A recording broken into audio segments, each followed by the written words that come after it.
Good morning my dear student. आज हम लोग एक इम्पॉर्टेंट टॉपिक को डील करने वाले हैं, that is open channel flow.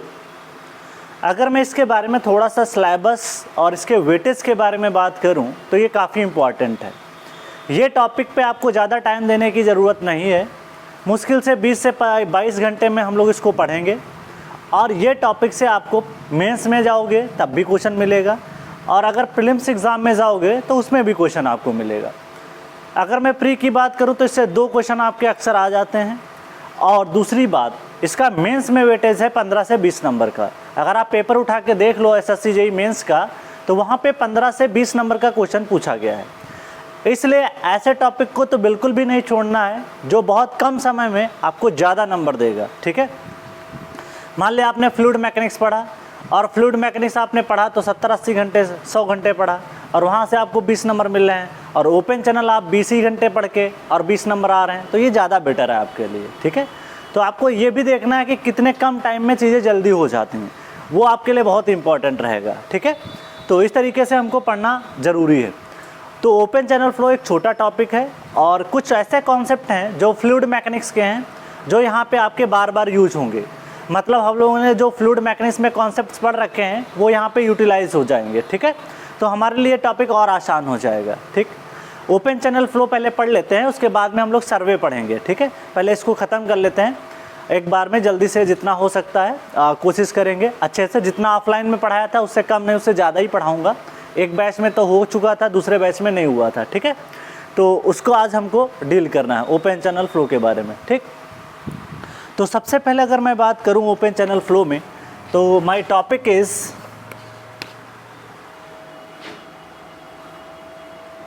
Open channel flow. Open channel flow, इसके अलावा जैसे हम लोग पढ़ते थे फ्लूइड मैकेनिक्स में पाइप फ्लो पढ़ते थे, वैसे कुछ ये ओपन चैनल है बट कुछ प्रॉपर्टी यहाँ पे डिफरेंट है फ्लो के लिए। ठीक है, तो ओपन चैनल फ्लो में सबसे पहले ये जान लेना बहुत ज़रूरी है कि हमारा यहाँ पे सिलेबस क्या है जो हमें पढ़ना है।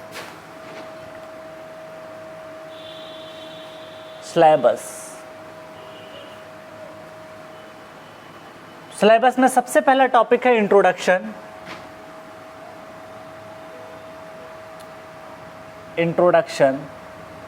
सबसे पहला टॉपिक है इंट्रोडक्शन।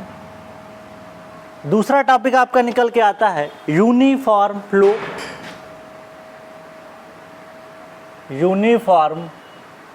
फ्लो।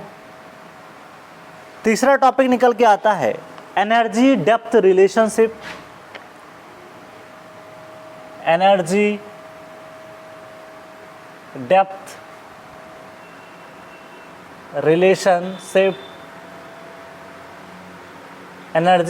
रिलेशनशिप। ओके, चल नेक्स्ट टॉपिक निकल के आता है ग्रेजुअली वैरिड स्टेडी फ्लो। चौथा टॉपिक है gradually varied steady flow. Gradually varied steady flow, सबके बारे में डिटेल में हम लोग डील करेंगे। ठीक है, नेक्स्ट है rapidly varied steady flow.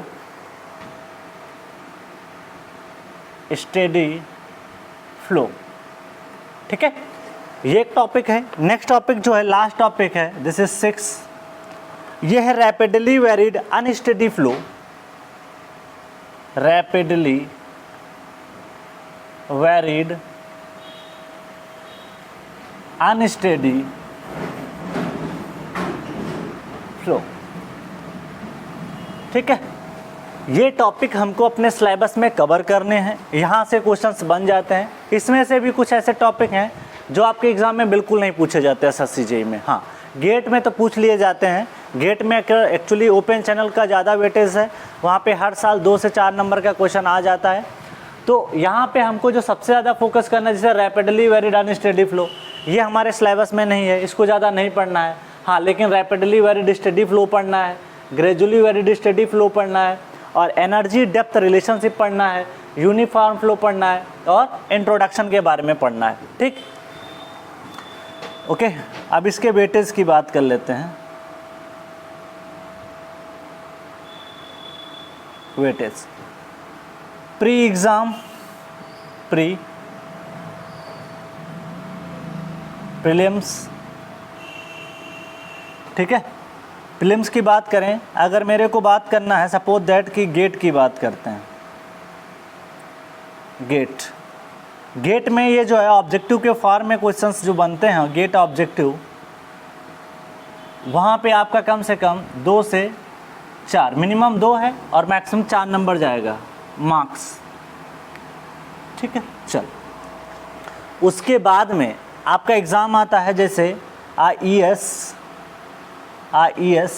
IES में अगर मैं बात करूं तो ऑब्जेक्टिव में ये जो टॉपिक आपका आता है आईईएस में, वो कम से कम आपके जो क्वेश्चंस होते हैं वो 4 to 5 क्वेश्चंस होते हैं और एक क्वेश्चन 2 मार्क्स का होता है, ठीक है।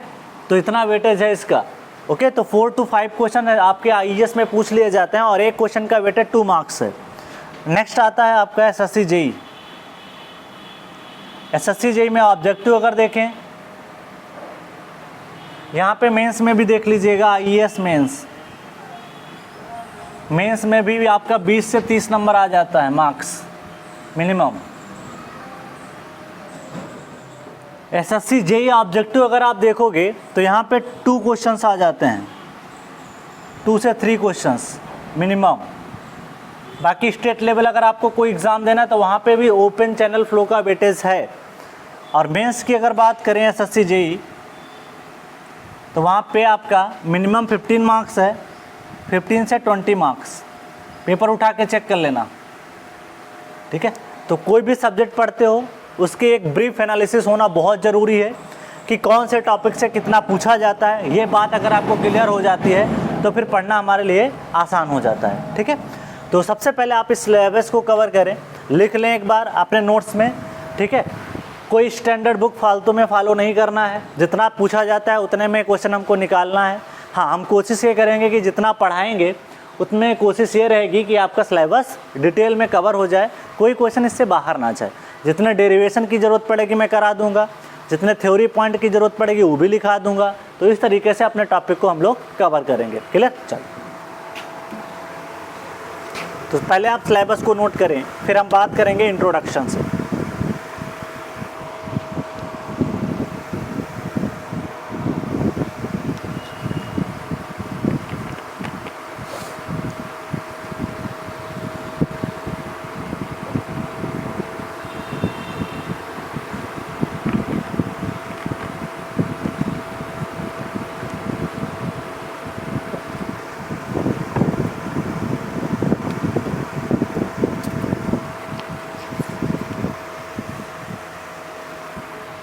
मैं रफ कर रहा हूँ बिकॉज मेरे को टॉपिक डील करना है, ठीक है। चल, देखिए इस सब के बारे में हम लोग डिटेल में बात करेंगे कि what is the uniform flow, introduction के बारे में बात करेंगे, एनर्जी डेप्थ रिलेशनशिप के बारे में बात करेंगे। इसमें एनर्जी और डेप्थ के बीच में एक रिलेशनशिप आता है, डेप्थ ऑफ फ्लो के बीच में। Gradually varied flow, steady flow, इसको भी देखेंगे। अब ये ग्रेजुअल का मतलब क्या होता है, रैपिड का मतलब क्या होता है, ये सब सारी चीज़ें आपकी धीरे धीरे क्लियर हो जाएंगे, ठीक है। चल,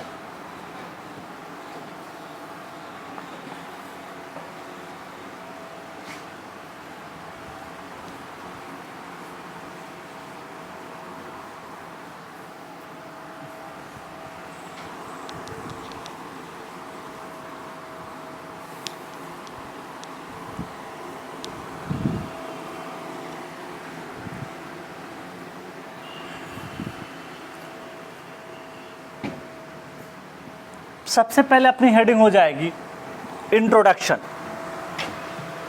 ठीक है। सबसे पहले हम बात करेंगे इंट्रोडक्शन।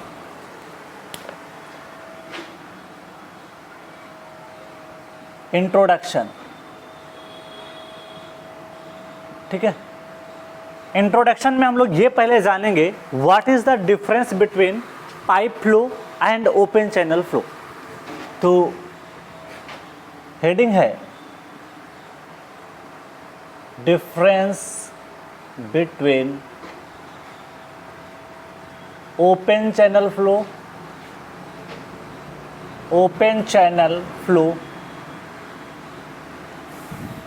and pipe flow.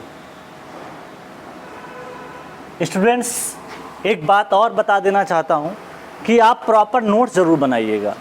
जो लोग ऑफलाइन पढ़ चुके हैं वो नोट्स ना बनाएंगे तब भी काम चल जाएगा। एक बार मेरे से जिस बैच में ये ओपन चैनल फ्लो हो गया है, इवनिंग बैच में हो गया था, ठीक है, मॉर्निंग बैच में नहीं हुआ था। तो जिन लोगों के पास नोट्स हैं तो उनको लिखने की ज़रूरत नहीं है, जिन्होंने मेरी क्लास को पहले से कर रखा है। लेकिन जिनके पास नोट्स नहीं है, जिनकी क्लास नहीं हुई थी, वो स्टूडेंट्स प्रॉपर नोट्स बनाएंगे तभी समझ में आता है, ठीक है। तो नोट्स ज़रूर बनाइएगा, आराम से लिखेंगे, कोई प्रॉब्लम नहीं है। 2 कॉलम में डिवाइड कर रहे हैं प्रॉब्लम को। एक साइड में मैं लिखूंगा आपका ओपन चैनल फ्लो और एक साइड में लिखूंगा पाइप फ्लो, ठीक है। तो this is the my topic.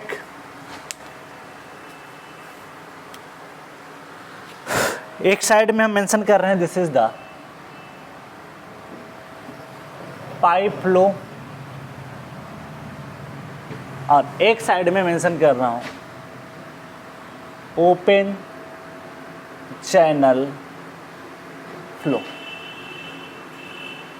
ठीक है। चल, ये है माय टॉपिक। चल, सबसे पहले इसमें अगर हम देखें तो अपने यहाँ पॉइंट पे सबसे पहले मेरे को डायग्राम मेंशन करना चाहिए। उस डायग्राम से आपको बहुत अच्छी क्लैरिटी आ जाएगी। इसलिए सबसे पहले यहाँ पे पाइप फ्लो का एक डायग्राम और एक ओपन चैनल फ्लो का रफ डायग्राम, आपको एक बेसिक आइडिया पता चल जाए कि दोनों में क्या डिफरेंस होता है। तो दिस इज़ द आपका सबसे पहले पाइप को मैं बनाता हूँ। जैसे सपोज दैट इसका डेटम मैं मान लेता हूँ, यहाँ पे मान लेते हैं दिस इज़ द डेटम। तो इसको मेंशन कर दिया मैंने डेटम। डेटम आप कुछ भी मान सकते हो, आपकी मर्जी, जहाँ पे मानना चाहो।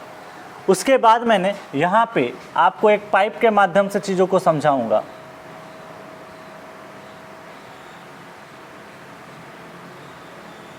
दिस इज द पाइप, ठीक है, दिस इज द पाइप। ये एक पाइप है, ओके।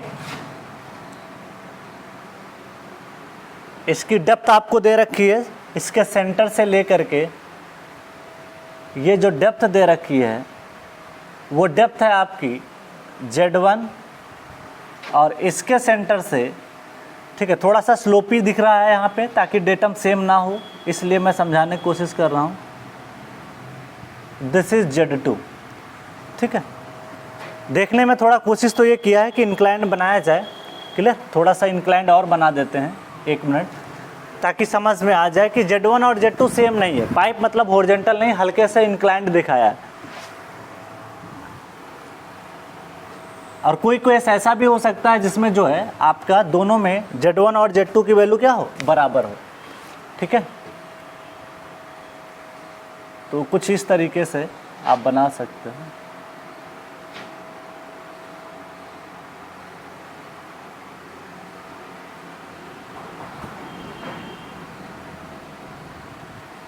इस तरीके से, ठीक है।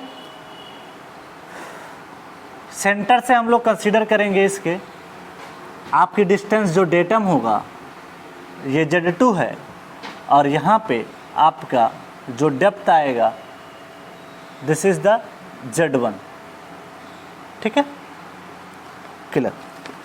ये पाइप के थ्रू पानी आपका फ्लो करेगा, पाइप फ्लो है ना पहला, तो ये पाइप के थ्रू पानी फ्लो करेगा। यहाँ से एंट्री होगी, यहाँ से एंट्री, यहाँ से एग्जिट और यहाँ पे आपकी एंट्री। फिर आप पीज़ोमीटर लगाते हो। तो सपोज दैट कि अगर मेरे को पीज़ोमीटर यहाँ पे लगाना पड़ जाए, अभी सारी पिक्चर आपकी क्लियर हो जाएगी। एक पीज़ोमीटर आपने यहाँ लगाया और दूसरा पीज़ोमीटर आपने इस सेक्शन पे लगा दिया। हम लोग सेक्शन पे लगाते हैं, ठीक है।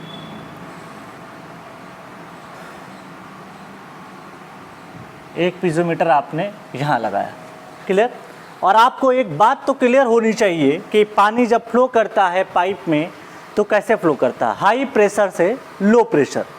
इसका मतलब ये हुआ कि यहाँ पे प्रेशर ज़्यादा होगा, अगर पानी यहाँ से इधर फ्लो कर रहा है इसका मतलब है कि यहाँ पे जो आपका प्रेशर है वो ज़्यादा है, ये पानी फ्लो कर रहा है आपका है, और यहाँ पे थोड़ा प्रेशर आपका लो है।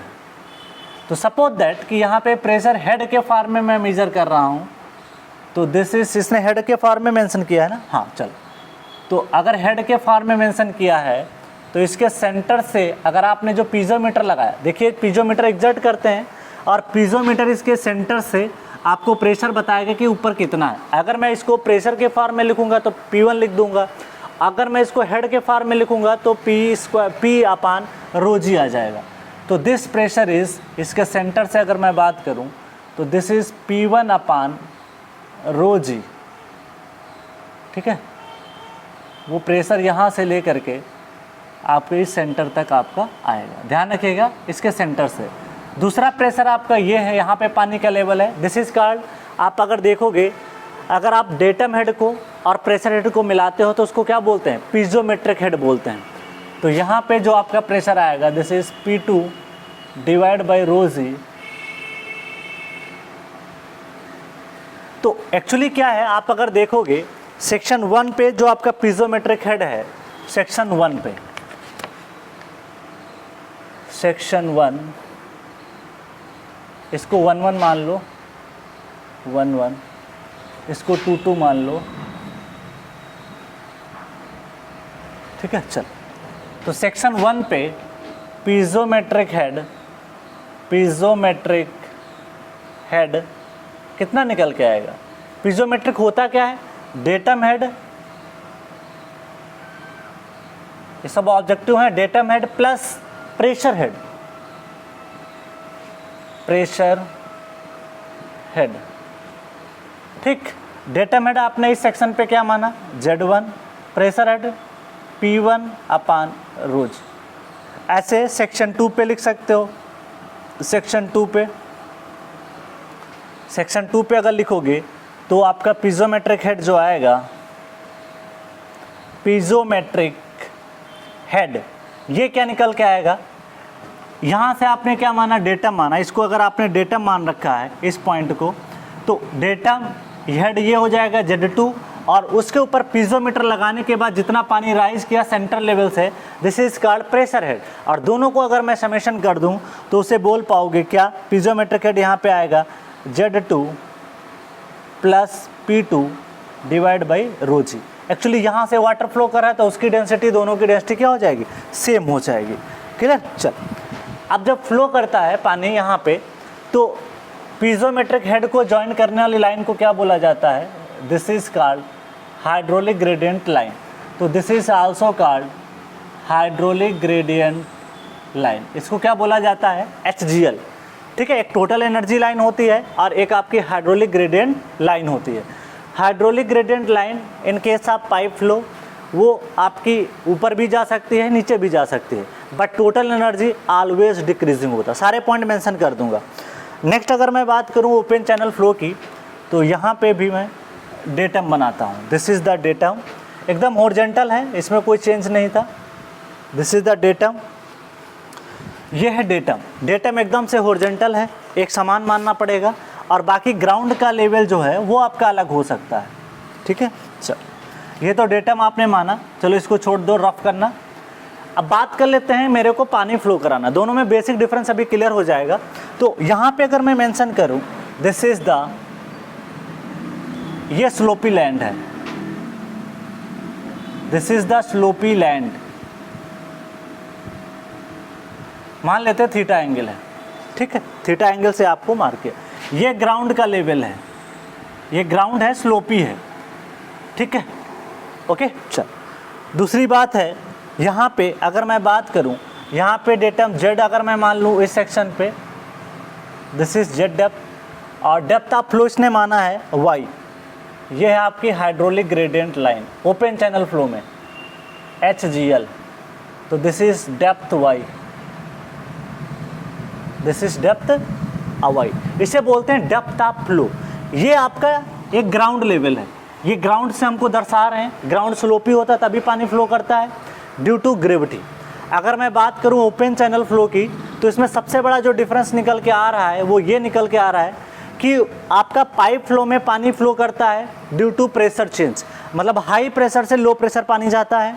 और अगर मैं बात करूं ओपन चैनल फ्लो की, तो यहाँ पे पानी फ्लो करता है under the action of gravity.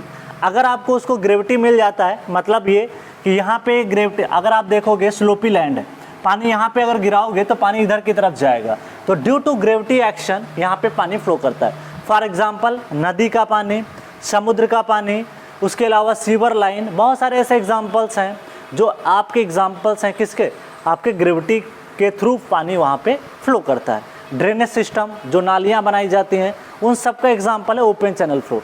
Open channel flow का मतलब ये होता है कि पानी आपका एटमॉस्फेरिक कंडीशन में, एटमॉस्फेरिक प्रेशर के अंडर अगर फ्लो कर रहा है तो उसे ओपन चैनल फ्लो बोलेंगे, ठीक है। चल, तो यहाँ पे अगर मैं इसके वेट के कंपोनेंट को डिनोट करूँ, तो ये आला कंपोनेंट आपका इंक्लाइंड है। अगर इंक्लाइंड मेंशन किया गया है तो दिस इज W, इसका कंपोनेंट आएगा, इसका कंपोनेंट आएगा, ठीक है। अगर ये एंगल थीटा है तो ये भी एंगल भी थीटा ही आएगा। और ये कंपोनेंट अगर आप देखोगे तो W साइन थीटा आ जाएगा, ये horizontal component W cos theta आ जाएगा। और ये जो W साइन थीटा है ना, ये एक ड्राइविंग कंपोनेंट है, मतलब पानी को फ्लो करने में हेल्प करता है। ड्राइविंग फोर्स का मतलब ये होता है। तो this is called driving force. इसको क्या बोला जाता है, ड्राइविंग फोर्स, क्लियर। चल, तो ये बात हमारी सारी यहाँ पे हो गई। तो यहाँ पे अगर हम लिख दें HGL इजकल टू, इसको लिखा जा सकता है Z+Y। अभी सारे पॉइंट मेंशन करा दूंगा। यहाँ पे पानी फ्लो कर रहा है पाइप में ड्यू टू प्रेशर राइज, मतलब प्रेशर कम ज़्यादा होने से पानी फ्लो करने वाला है। हमेशा पानी फ्लो करेगा हाई प्रेशर से लो प्रेशर की तरफ, ठीक। यहाँ पे पानी फ्लो करेगा जहाँ पे high head to low head flow करेगा। तो यहाँ पे आप देख सकते हो इस पॉइंट का लेवल कुछ और है, इस पॉइंट का लेवल कुछ और है। यहाँ पे पानी जब फ्लो करता है तो कुछ फ्रिक्शनल लॉस भी होते हैं, उनके सबके बारे में डील करेंगे। पहले आप एक बेसिक डायग्राम ये पता कर लिया कि यहाँ पे पानी फ्लो कर रहा है, वो उसका प्रेशर कारण हो सकता है। और यहाँ पे जब ओपन चैनल फ्लो होगा तो यहाँ पे उसका कारण जो है हेड है, हाई हेड से लो हेड की तरफ पानी फ्लो करेगा, ठीक। यहाँ पे कोई प्रेशर की बात ही नहीं होती है, क्लियर। और दूसरी बात है, यहाँ पे HGL की जो बात करें वो HGL को लिखा जा सकता है Z+Y, Z+Y। वहाँ पे Y क्या था, प्रेशर, P/ρg था, इसको बोलते हैं प्रेशर हेड। बर्नौली इक्वेशन पढ़ा होगा, डेटम हेड, प्रेशर हेड और वेलोसिटी हेड, समेशन। उसके अलावा समेशन मैंने बताया था कि जब प्रेशर हेड और डेटम हेड को जोड़ते हैं तो वो होता क्या है, आपका हाइड्रोलिक ग्रेडियंट लाइन बोल सकते हो, उसको पीजोमेट्रिक बोल सकते हो। और तीनों एनर्जी को जोड़ देते हैं तो टोटल एनर्जी हो जाती है। काइनेटिक हेड को जोड़ देते हैं, ठीक है, तो V²/2G। तो बर्नौली का पार्ट है, फिर भी जहाँ ज़रूरत पड़ेगी मैं एक्सप्लेन कर दूंगा। पहले आप इसको लिखें, फिर मैं कुछ थ्योरी पॉइंट को मेंशन करता हूँ।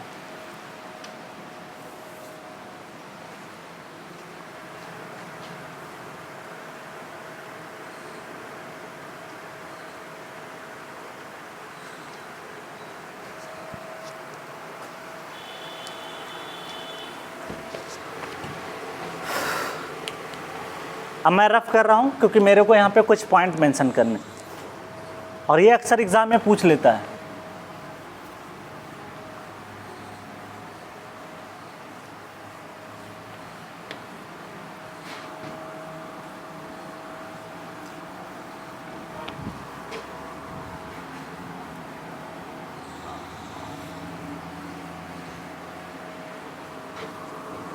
अब बात करेंगे इसके डिफरेंस पॉइंट क्या क्या हो सकते हैं, क्या कारण हो सकता है, क्योंकि यहाँ से भी ऑब्जेक्टिव क्वेश्चन निकल के आ जाता है।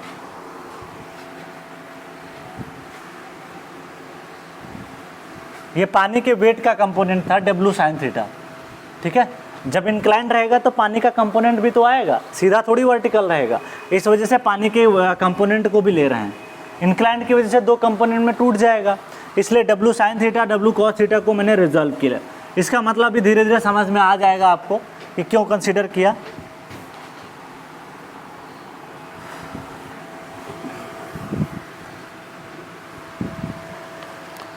चलो आ जाओ, सबसे पहले पॉइंट को मेंशन करता हूँ, ठीक है।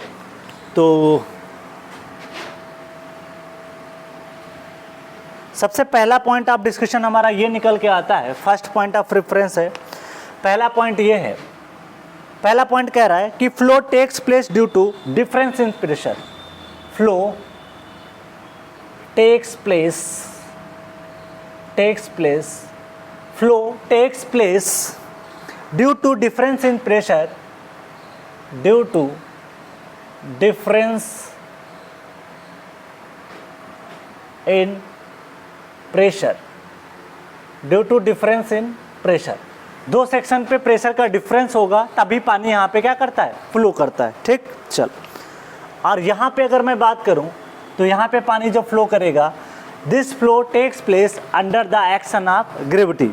flow takes place due to gravity। flow takes place due to gravity, ठीक है, ग्रेविटी, ओके। दूसरा पॉइंट है यहाँ पे आपका पाइप फ्लो में मेंशन कर रहा हूँ। Hydraulic gradient line lies above the top surface of the water. Hydraulic gradient line, HGL short में करके लिख रहा हूँ, HGL lies above the top surface of the water, above the top surface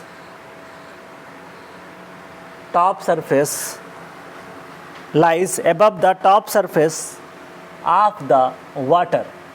इसमें जो है ना, जब आपका ध्यान रखिएगा, जब पाइप फ्लो होता है तो पाइप फ्लो के केस में आपका जो हाइड्रोलिक ग्रेडियंट लाइन होता है ये ऊपर लाई करता है, किससे, आपका जो भी वाटर का फ्री सरफेस होगा, पानी जो पाइप में लेवल होगा उसके थोड़ा सा ऊपर ही रहती है।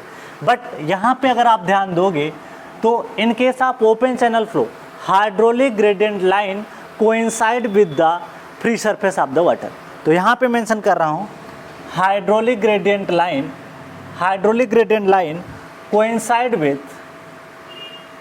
Coincide that is hydraulic gradient line coincide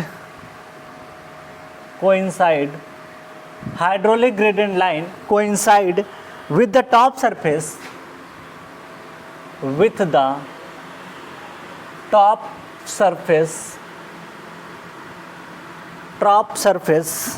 of the water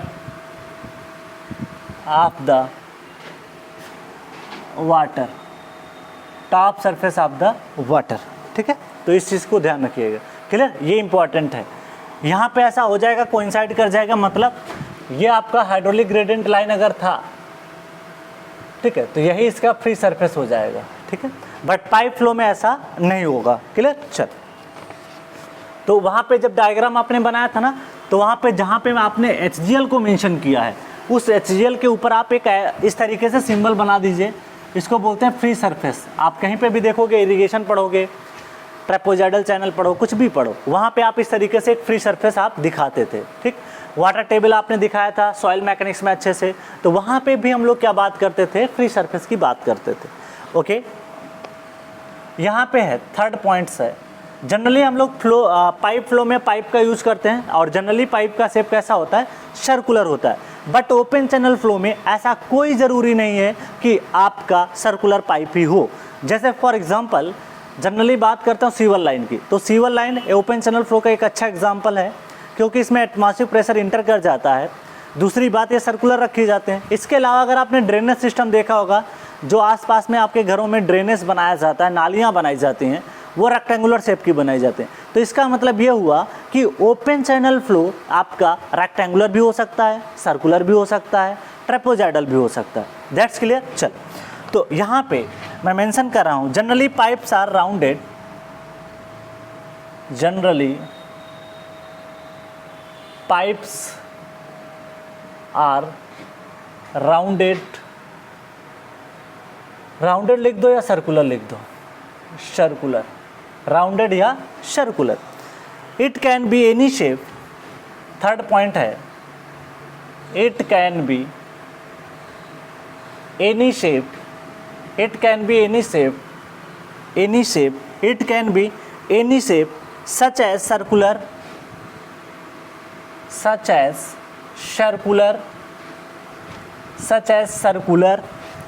rectangular, trapezoidal, circular, उसके अलावा rectangular,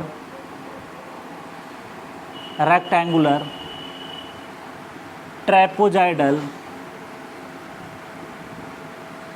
ठीक है। तो इतने शेप आपके हो सकते हैं, क्लियर। चल नेक्स्ट बात करते हैं यहाँ पे फोर्थ पॉइंट जो कि काफ़ी इंपॉर्टेंट है। ये क्या कह रहा है, since viscous force is predominant hence Reynold number is use. ध्यान दीजिएगा, एक आपको टॉपिक पढ़ाया गया होगा फ्लूइड मैकेनिक्स में, डायमेंशनल एनालिसिस, क्लियर। वहाँ पे क्या बताया गया था, वहाँ पे डिफरेंट टाइप के नंबर्स पढ़ाए जाते हैं, Reynold number, Weber number, Froude number, Mach number, ठीक है, बहुत सारे नंबर पढ़ाए जाते हैं, क्लियर। उनका यूज़ है यहाँ पे, वो कहाँ पे कौन सा नंबर यूज होता है, वहाँ पे ये देखना पड़ता है कि कौन से फोर्सेस यहाँ पे प्रीडोमिनेंट हैं या जिनका प्रभुत्व ज़्यादा है। जिन फोर्सेस का प्रभुत्व ज़्यादा होता है वहाँ पे उन फोर्सेस को हम लोग कंसीडर करते हैं। सपोज दैट कि आपका पाइप फ्लो है, तो पाइप फ्लो में आपने देखा है कि यहाँ पे विस्कोसिटी प्रीडोमिनेंट होती है। अगर विस्कोसिटी प्रीडोमिनेंट होती है तो हम एक नंबर पढ़ते हैं, that is called Reynold number. अगर ग्रेविटी प्रीडोमिनेंट होती है तो हम लोग कौन सा नंबर पढ़ते थे, फ्राउड नंबर पढ़ते थे।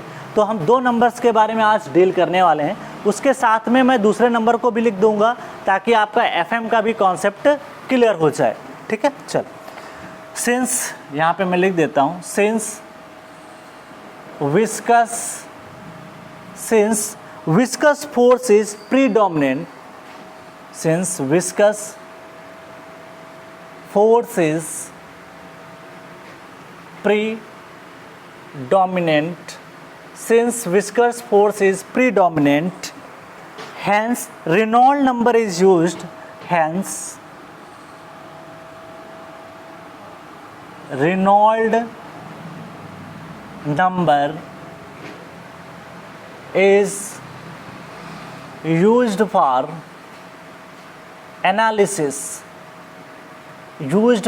analysis, ठीक है। हम अपने एनालिसिस के लिए रेनॉल्ड नंबर को यूज करेंगे इन case of pipe flow, in case of pipe flow, ठीक है। Since here gravity is since gravity is predominant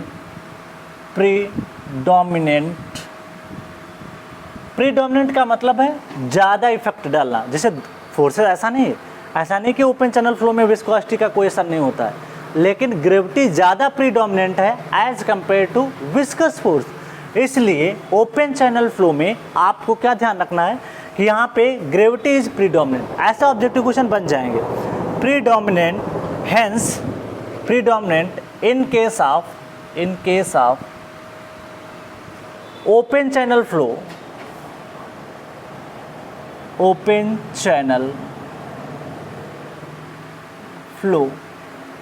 in case of open channel flow, hence fraud number is used, hence fraud number is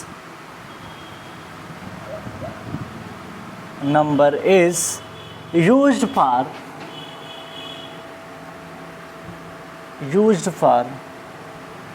analysis, ठीक है। तो इस तरीके से आपको दो बेसिक जो डिफरेंस है वो बहुत इंपॉर्टेंट है। Viscous force dominant, gravity force वहाँ पे डोमिनेंट होता है। चल नेक्स्ट बात कर लेते हैं कुछ नंबर्स की, जैसे यहाँ पे बात कर लेते हैं रेनॉल्ड नंबर की। रेनॉल्ड नंबर इसको डिनोट करते हैं RE से। और ध्यान रखिएगा Reynold number it is the ratio of दो फोर्सेस लगते हैं, विस्कस और इनर्शिया फोर्स। तो it is the ratio of inertia force inertia force divide by viscous force.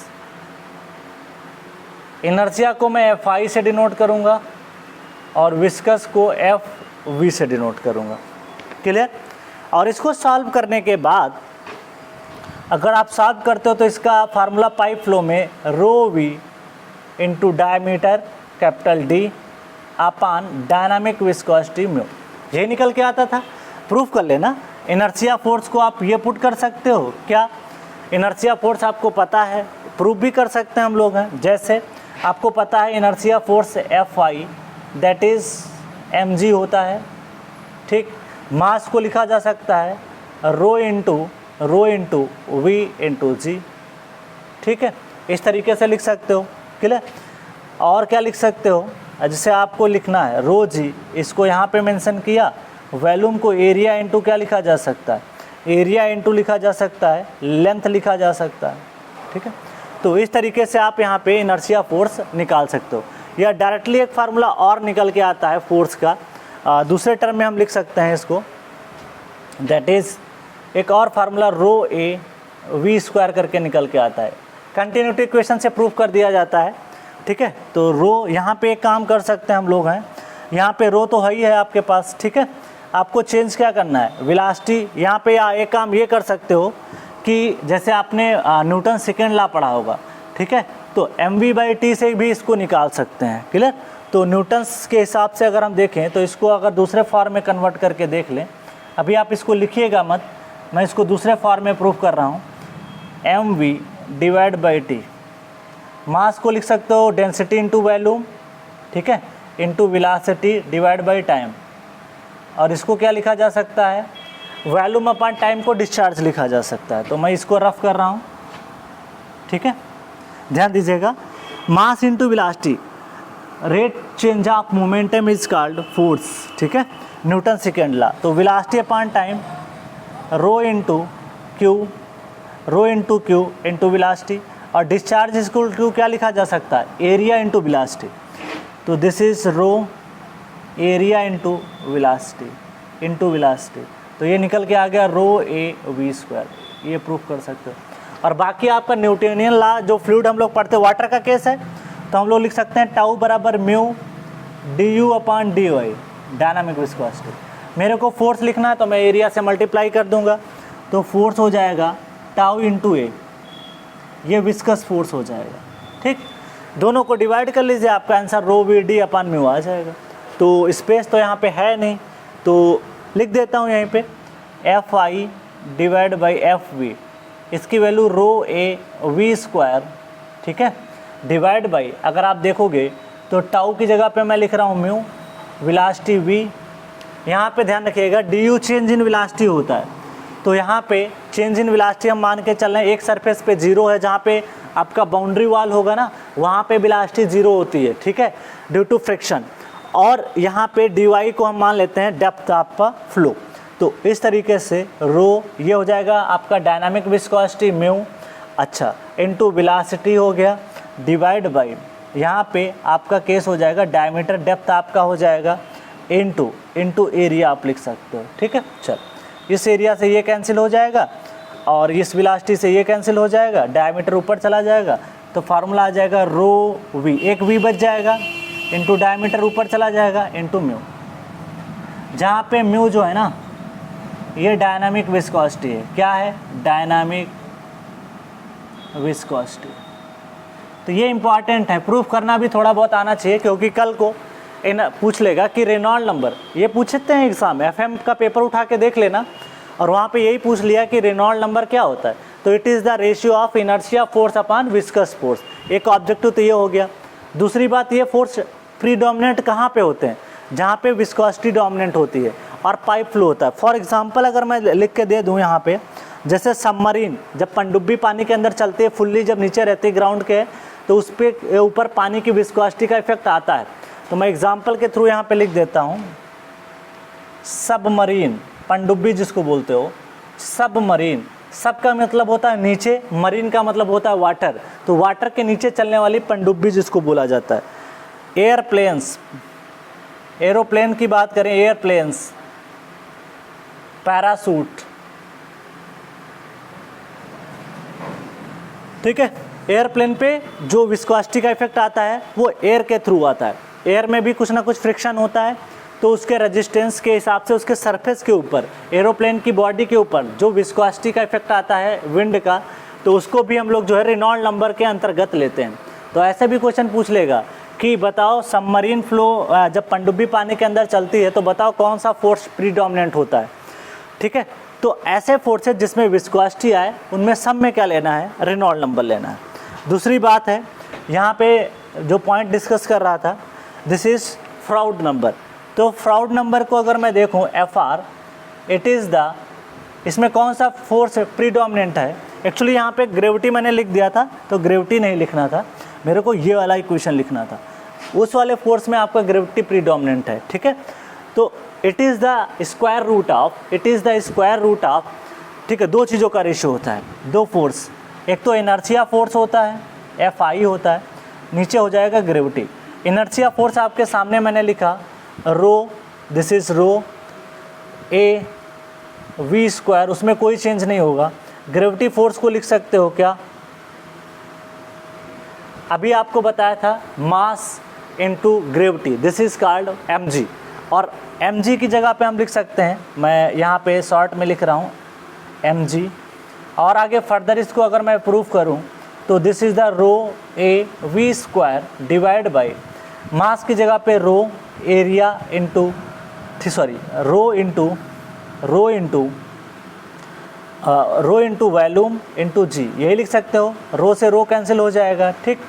और यहाँ पे एक काम कर सकते हैं हम लोग हैं, जैसे इसने जो टर्म लिया है ये एरिया है इंटू वेलोसिटी का स्क्वायर डिवाइड बाई वॉल्यूम को हम लोग लिख सकते हैं एरिया इंटू डेप्थ हाइट, कुछ भी लिख सकते हैं, बट हमारे केस में यहाँ पे एरिया इंटू लेंथ आएगा, और वो भी जो लेंथ रहती है उसका एक नाम होता है, कैरेक्टरिस्टिक लेंथ होता है, और इस लेंथ को मैं अच्छे से एक्सप्लेन कर दूंगा इसका मतलब क्या होता है। ओपन चैनल फ्लो होता है तो हम लोग डायमीटर या हाइट उसकी लिख सकते थे, लेकिन यहाँ पे आपका फ्लो ओपन चैनल फ्लो है तो यहाँ पे आप डायमीटर नहीं लिख पाओगे, बट यहाँ पे डायमीटर आप लिख ले रहे थे आसानी से। यहाँ पे कैरेक्टरिस्टिक लेंथ चलता है। अब ये कैरेक्टरिस्टिक लेंथ क्या होता है थोड़ी देर बाद एक्सप्लेन कर दूंगा। तो दिस इज़ कॉल्ड LC, तो ये कैंसिल आउट हो जाएगा, जी तो चल ही रहा है, तो एरिया कैंसिल, तो ये फार्मूला निकल के आएगा V/√LC इंटू जी। ये बहुत इंपॉर्टेंट है, इस इक्वेशन का बहुत ज़्यादा यूज़ होता है, जब मॉडल एंड प्रोटोटाइप पढ़ाया जाता है तो वहाँ पे भी यूज़ होता है। तो कम से कम ये तो पता होना चाहिए कौन सा फोर्स कौन सा मतलब रेशियो होता है। ऑब्जेक्टिव क्वेश्चन FM में डायमेंशन एनालिसिस पेपर उठा लेना और वहाँ पे पूछा गया है।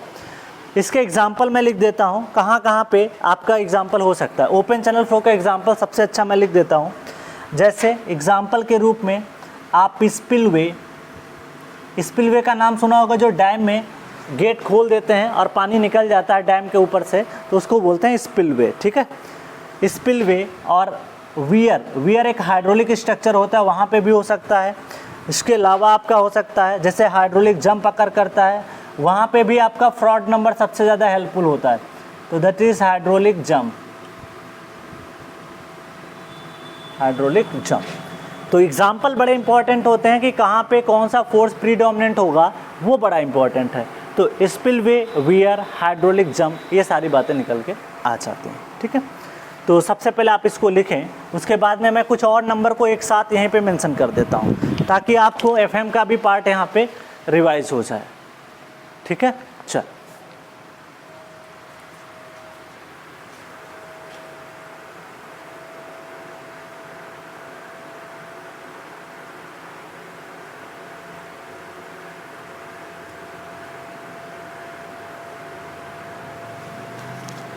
चलो आगे बात करते हैं। अच्छे से पढ़ना है कोई भी चीज़, और अगर FM का जहाँ पे भी ज़रूरत पड़ेगा मैं उसको ज़रूर एक्सप्लेन कर दूंगा, बिल्कुल भी परेशान होने की ज़रूरत नहीं है, ठीक है।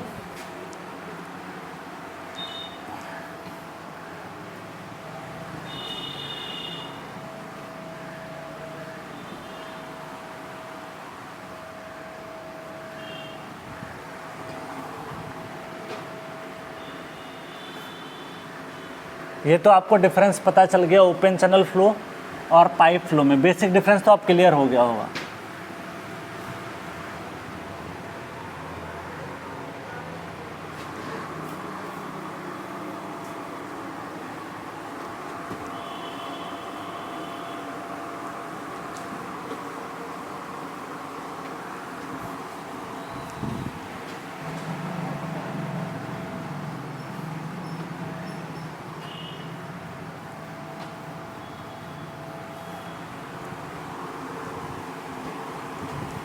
तो ये नंबर तो एफएम के हैं, लेकिन अभी कुछ नंबर जो मैं लिखने जा रहा हूँ आपने शायद पढ़ रखा होगा, लेकिन फिर भी मैं यहीं पे मेंशन कर देता हूँ ताकि जब आप रिवाइज करें तो एक बार दिमाग में ये बात तो ज़रूर आ जानी चाहिए। ठीक है, आइलर नंबर आपने पढ़ा होगा। ठीक है, तो उसके बारे में भी थोड़ा सा हम लोग यहाँ पे देख लेते हैं।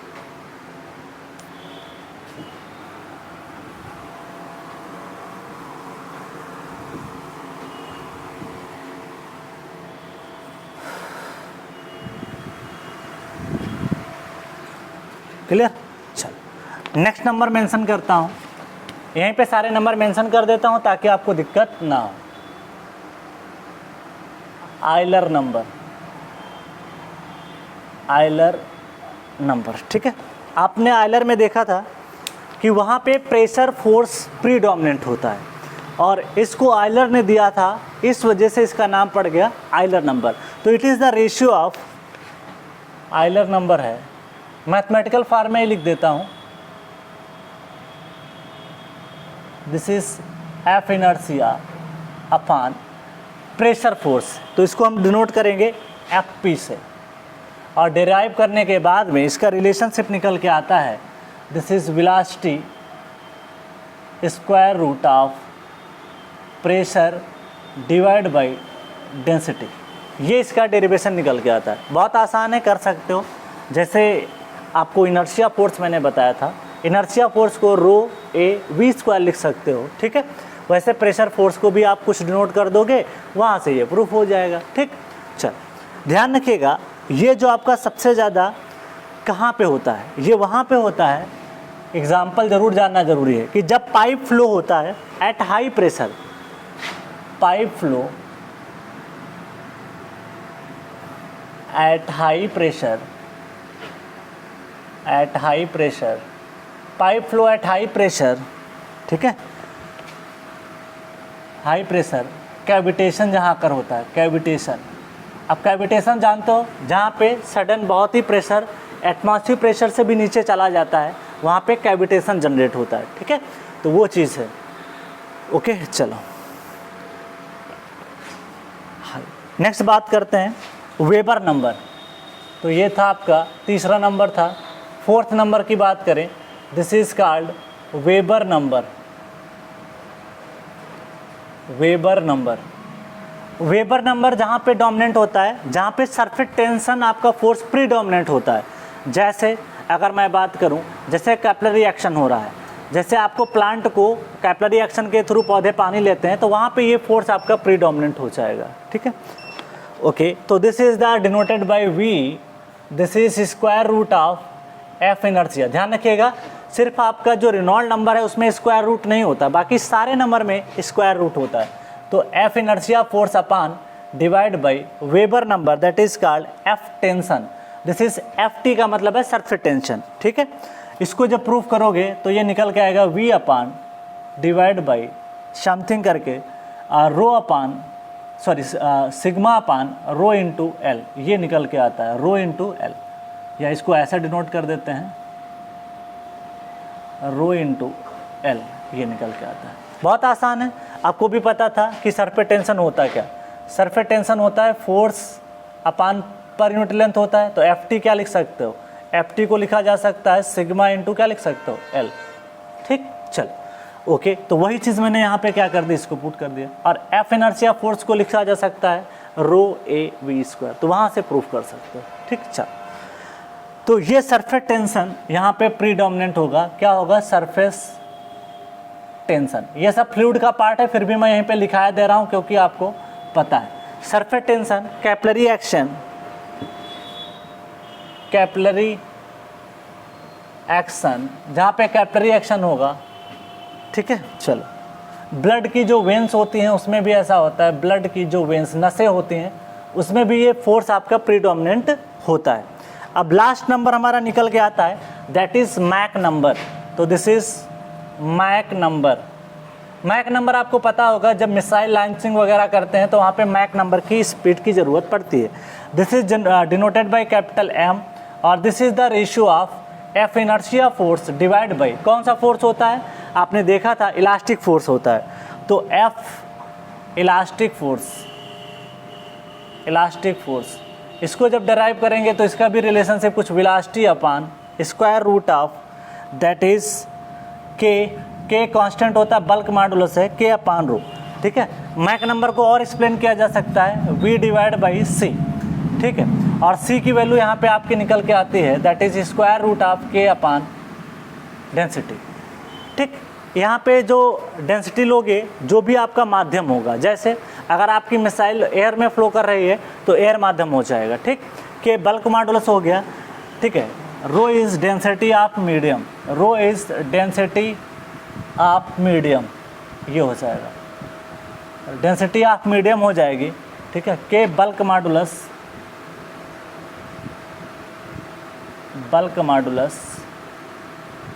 ठीक है। और दूसरी बात है, ध्यान रखिएगा, जैसे इसका यूज जहाँ पे होगा जहाँ पे मिसाइल लॉन्चिंग होगा, मिसाइल के केस में यूज़ करते हैं। तो मैक नंबर की स्पीड से देखा होगा, जो भी मिसाइलें बनाई जाती हैं उसकी मैक स्पीड फिक्स की जाती है कि भैया इतने मैक का है, 4 मैक का है, 2 मैक का है, सब सोनिक होता है, सुपर सोनिक होता है। तो वो जो आपकी साउंड की जो वेलोसिटी होती है, स्पीड होती है, उससे ज़्यादा हो जाती कोई चीज़ है तो उसको आपने सुपर बोल रखा है, ठीक है।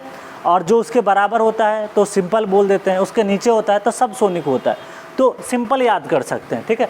अभी पढ़ेंगे ये सारी चीज़ें, तो पहले आप इसको लिख लेते हैं, इसके बाद में हम लोग बात करते हैं आपको क्या क्या याद रखना है इस नंबर्स में। 5 नंबर बता दिए, आप FM का पेपर उठा के देख लेना, सारे नंबर के बारे में पूछा गया, ठीक है। तो आपको ध्यान क्या रखना है कि जहाँ पे अगर आप देखोगे ऑब्जेक्टिव क्वेश्चन तो बन ही जाएगा कि किनका रेशियो होता है, उसके साथ साथ में आपको ये भी ध्यान रखना है कि प्रैक्टिकली इसका यूज़ कहाँ पे है, सरफेस टेंशन का कहाँ पे है, पाइप फ्लो का कहाँ पे, आइलर नंबर का यूज़ कहाँ पे, जहाँ कैविटेशन होता है वहाँ पे यूज़ होता है, रेनॉल्ड नंबर का यूज़ कहाँ पे है, और उसके अलावा आपका फ्राउड नंबर का यूज़ कहाँ पे। तो सारी बातें आपको क्लियर होनी चाहिए। अब मैं एक नोट पॉइंट करके मेंशन कर रहा हूँ, आपको अच्छे से याद होना बहुत ज़रूरी है, ठीक है, इसलिए मैं लिखा दिया हूँ। बाकी आपको ऐसा नहीं कि ये अलग से लिखा रहा हूँ, ये मैंने अलग से अपने पॉइंट मेंशन किए हैं आपके लिए, ठीक है। चलो, तो ये नोट क्या है, नोट को थोड़ा समझते हैं। ये कह रहा है कि open channel flow does not means, open channel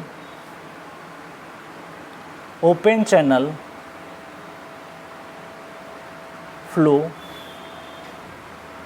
does not mean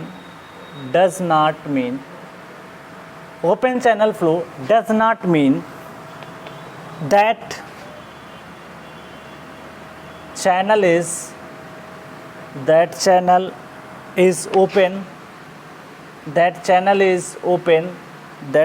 open, it can closed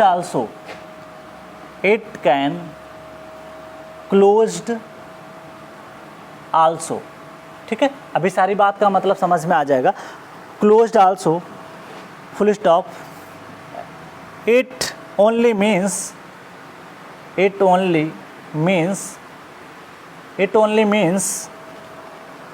top surface of the water,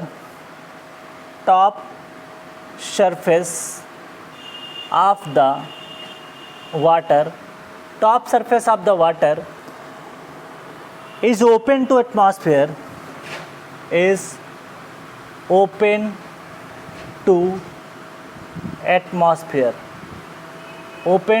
atmosphere, ठीक है। Otherwise that is pressure everywhere, that is pressure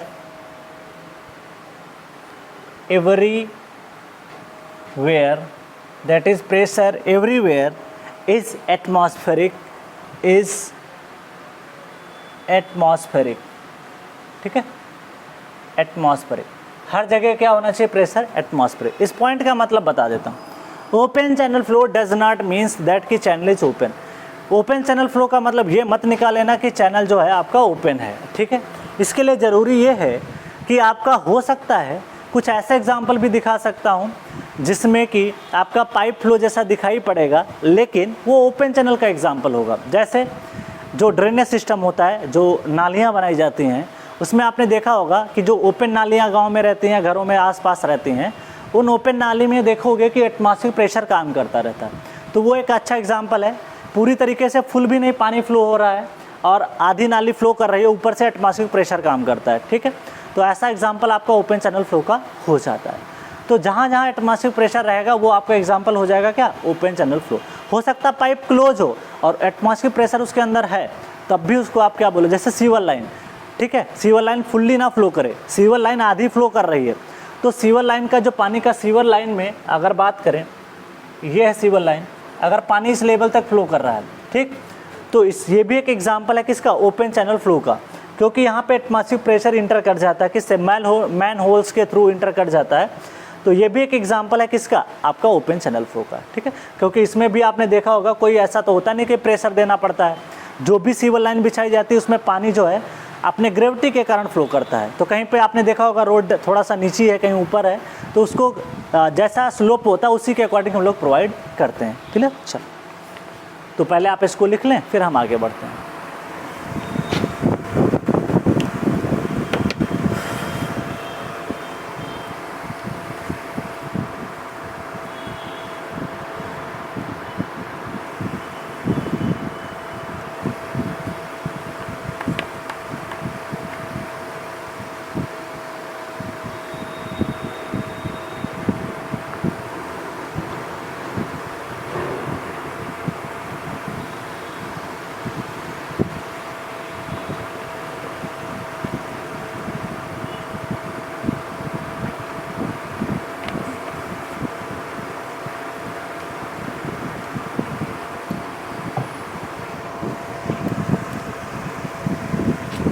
चलो आगे बढ़ते हैं। अब ये जान लेते हैं, ये तो आपको बेसिक फंडा क्लियर हो गया, कोई पूछे तो बता सकते हो, ठीक है। यहाँ से ऑब्जेक्टिव क्वेश्चन आपके निकल के आएंगे, यही पूछ लेगा कि बताओ कि ओपन चैनल फ्लो का 4 स्टेटमेंट बना के दे देगा कि ओपन चैनल फ्लो का मतलब क्या है, कि ये ओपन फ्लो करता है। तो सबसे पेट पॉइंट इसका क्या हो जाएगा कि जहाँ पानी फ्लो कर रहा है वहाँ पे आपका एटमॉस्फेरिक प्रेशर में ओपन होना चाहिए, ये सबसे क्लियर कट पॉइंट निकल के आता है। और बाकी जो 5 नंबर बताए ना, अगर ये 5 नंबर रेनॉल्ड नंबर जो बताया, ये नंबर बताया, ये सारे नंबर्स पे आप उठा के देख लेना डायमेंशन एनालिसिस टॉपिक जा करके, और वहाँ पे आपको पढ़ाया गया है क्या कि सारे नंबर्स क्या होते हैं, किनका रेशियो होता है, वो सारी बातें वहाँ पे पढ़ाई गई हैं। तो आपको ध्यान रखना बहुत ज़रूरी है।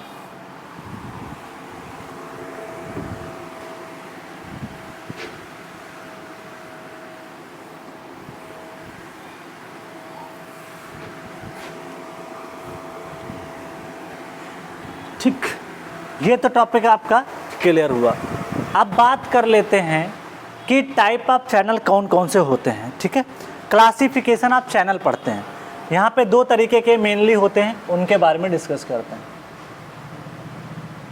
Classification of channel, classification of channels, ठीक है। चल, सबसे पहले आता है prismatic and non prismatic channel. पहले हेडिंग डालो, prismatic, prismatic and non prismatic, non prismatic channel, ठीक है। सुना होगा नाम बहुत बार कि प्रिज्मेटिक की बात करते हैं, कभी नॉन प्रिज्मेटिक की बात करते हैं। प्रिज्मेटिक का मतलब ये होता है कि कोई चीज़ टाइम के साथ में उसका डेप्थ, उसका एरिया क्रॉस सेक्शन वो बदले ना, दिस इज़ कॉल्ड प्रिज्मेटिक। और टाइम के साथ उसका area cross section, area, depth of flow ये बदल जाते हैं, तो इसे क्या बोलते हैं, दिस इज़ नॉन प्रिज्मेटिक। तो मैं पॉइंट के फॉर्म में मेंशन कर रहा हूँ, क्वेश्चन पूछ लेता है, if cross, if this is, if cross sectional cross sectional, if cross sectional shape, ऐसा मतलब ये हुआ कि अगर मान ले पहले सर्कुलर है, बाद में पानी फ्लो करते करते वो रेक्टेंगल हो गया, तो ऐसा भी नहीं होना चाहिए, ठीक है। Cross sectional comma shape and size, cross sectional shape, size and bed slope, bed slope समझ रहे हो, ठीक।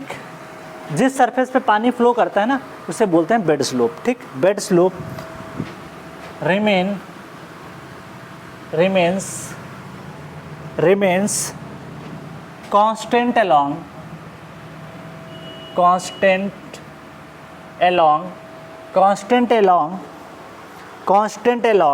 the length,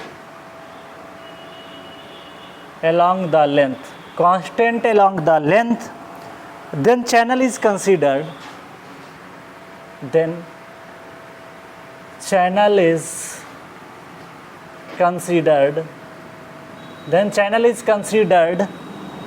to be prismatic,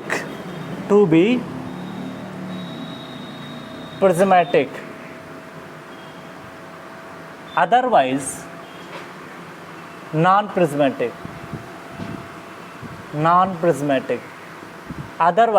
non-prismatic, ठीक है। तो देखो नॉन प्रिज्मेटिक जब बोलोगे जब ये सारी कंडीशन फुलफिल नहीं होंगी कि क्रॉस सेक्शन बदल जाए, शेप बदल जाए, साइज बदल जाए, बेड स्लोप बदल जाए, उसे नॉन प्रिज्मेटिक बोलोगे, ठीक है। नोट करके मेंशन कर देता हूँ, जो आर्टिफिशियल चैनल्स होते हैं वो प्रिज्मेटिक होते हैं, लेकिन जो आप सोचो कि कोई नदी बह रही है, अब गंगा एग्जाम्पल देख लेते हैं, कहीं मिट्टी इधर कटती, कहीं मिट्टी इधर कटती, कहीं डेप्थ ज़्यादा है, कहीं डेप्थ कम है, कहीं कुछ है, कहीं रेक्टेंगुलर है, कहीं ट्रेपोजाइडल है, कहीं कुछ है, तो वो प्रिज्मेटिक का एग्जाम्पल नहीं हो सकता। प्रिज्मेटिक का एग्जाम्पल जैसे कोई कैनाल है और जिसमें लाइनिंग कर रखी है आपने, ठीक है, कंक्रीटिंग कर रखी है, उसका इतनी जल्दी शेप साइज बदलता नहीं है। तो आल यहाँ पे मैं मेंशन कर देता हूँ, जैसे all artificial channels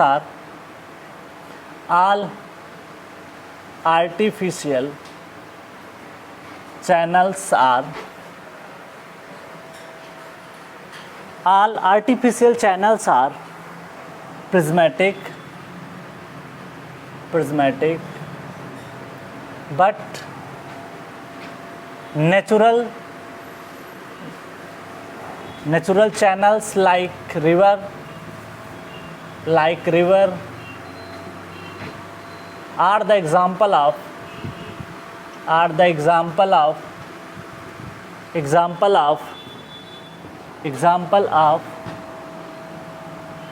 non prismatic, ठीक है। तो आपको मैंने बता दिया, कोई रिवर वगैरह है, जैसे लाइक रिवर है, तो वहाँ पे पानी फ्लो करता रहता है, मिट्टी का कटाव भी होता रहता है, तो कोई ज़रूरी नहीं कि आपका पहले रेक्टेंगल रिवर थी तो रेक्टेंगल ही शेप में रहेगी, ठीक। चल नेक्स्ट पॉइंट निकल के आता है रिजिड एंड मोबाइल बाउंड्री। ये चैनल एक्सप्लेन करना ज़रूरी है क्योंकि यहाँ से छोटे क्वेश्चन निकल के आ जाते हैं, ठीक है। तो नेक्स्ट निकल के आता है रिजिड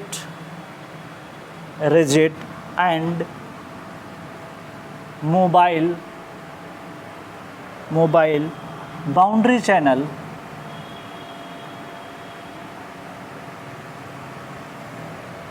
ये चैनल है, ठीक है, rigid and mobile boundary channel, ये इंपॉर्टेंट टॉपिक निकल के आपका आता है। नाम में लिखा है रिजिड मोबाइल। रिजिड का मतलब समझो, जो चीज़ में शेप साइज में कोई बदलाव ही ना हो, उसकी डेप्थ आप कुछ पैरामीटर्स ऐसे हैं जिनमें चेंज नहीं होना है, तो this is called rigid. Mobile का मतलब गतिशील होता है, और मोबाइल से का मतलब ये होता है कि चीज़ें बदलेंगी, तो इसी चीज़ को हमको यहाँ पे एक्सप्लेन करना है, ठीक है। सबसे पहले हेडिंग देते हैं rigid boundary channel. Rigid boundary channel, rigid boundary channel. Boundaries are non deformable, पहला पॉइंट है। बाउंड्रीज आर नॉन डिफॉर्मेबल, जिसमें शेप और साइज में कोई बदलाव ना हो, this is called non deformable, ठीक है, नॉन डिफॉर्मेबल। नेक्स्ट है दूसरा पॉइंट निकल के आता है no silting and scoring takes place, no silting,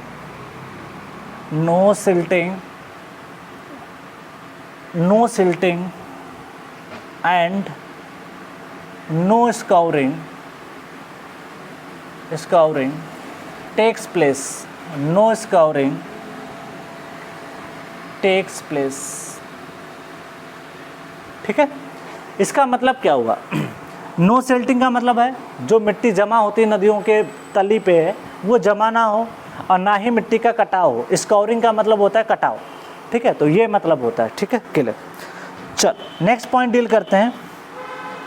water is having 1 degree of freedom. यहाँ पे इंपॉर्टेंट पॉइंट निकल के आता है, water is having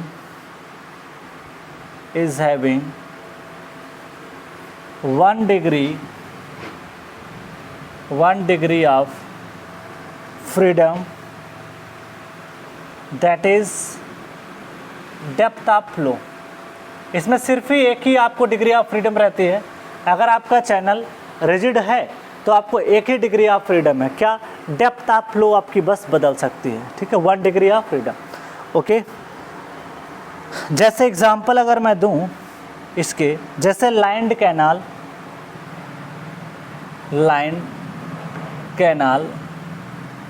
non इरोडेबल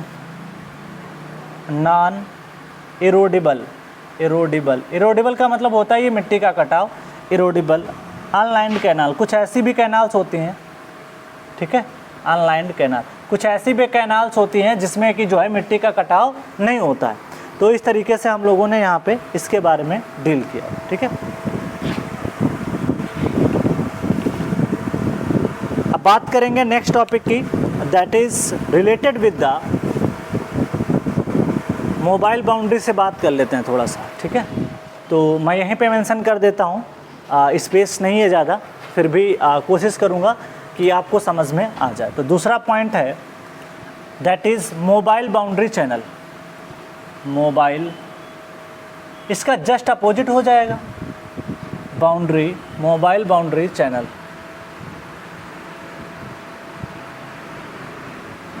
mobile boundary channel. ठीक है, चल, तो इसमें क्या हो जाएगा कि अगर आप देखोगे यहाँ पे अब बाउंड्री आर नॉन डिफॉर्मेबल है, अब ये बाउंड्री क्या हो जाएगी? डिफॉर्मेबल हो जाएगी। ठीक है, तो this is the first point is boundaries are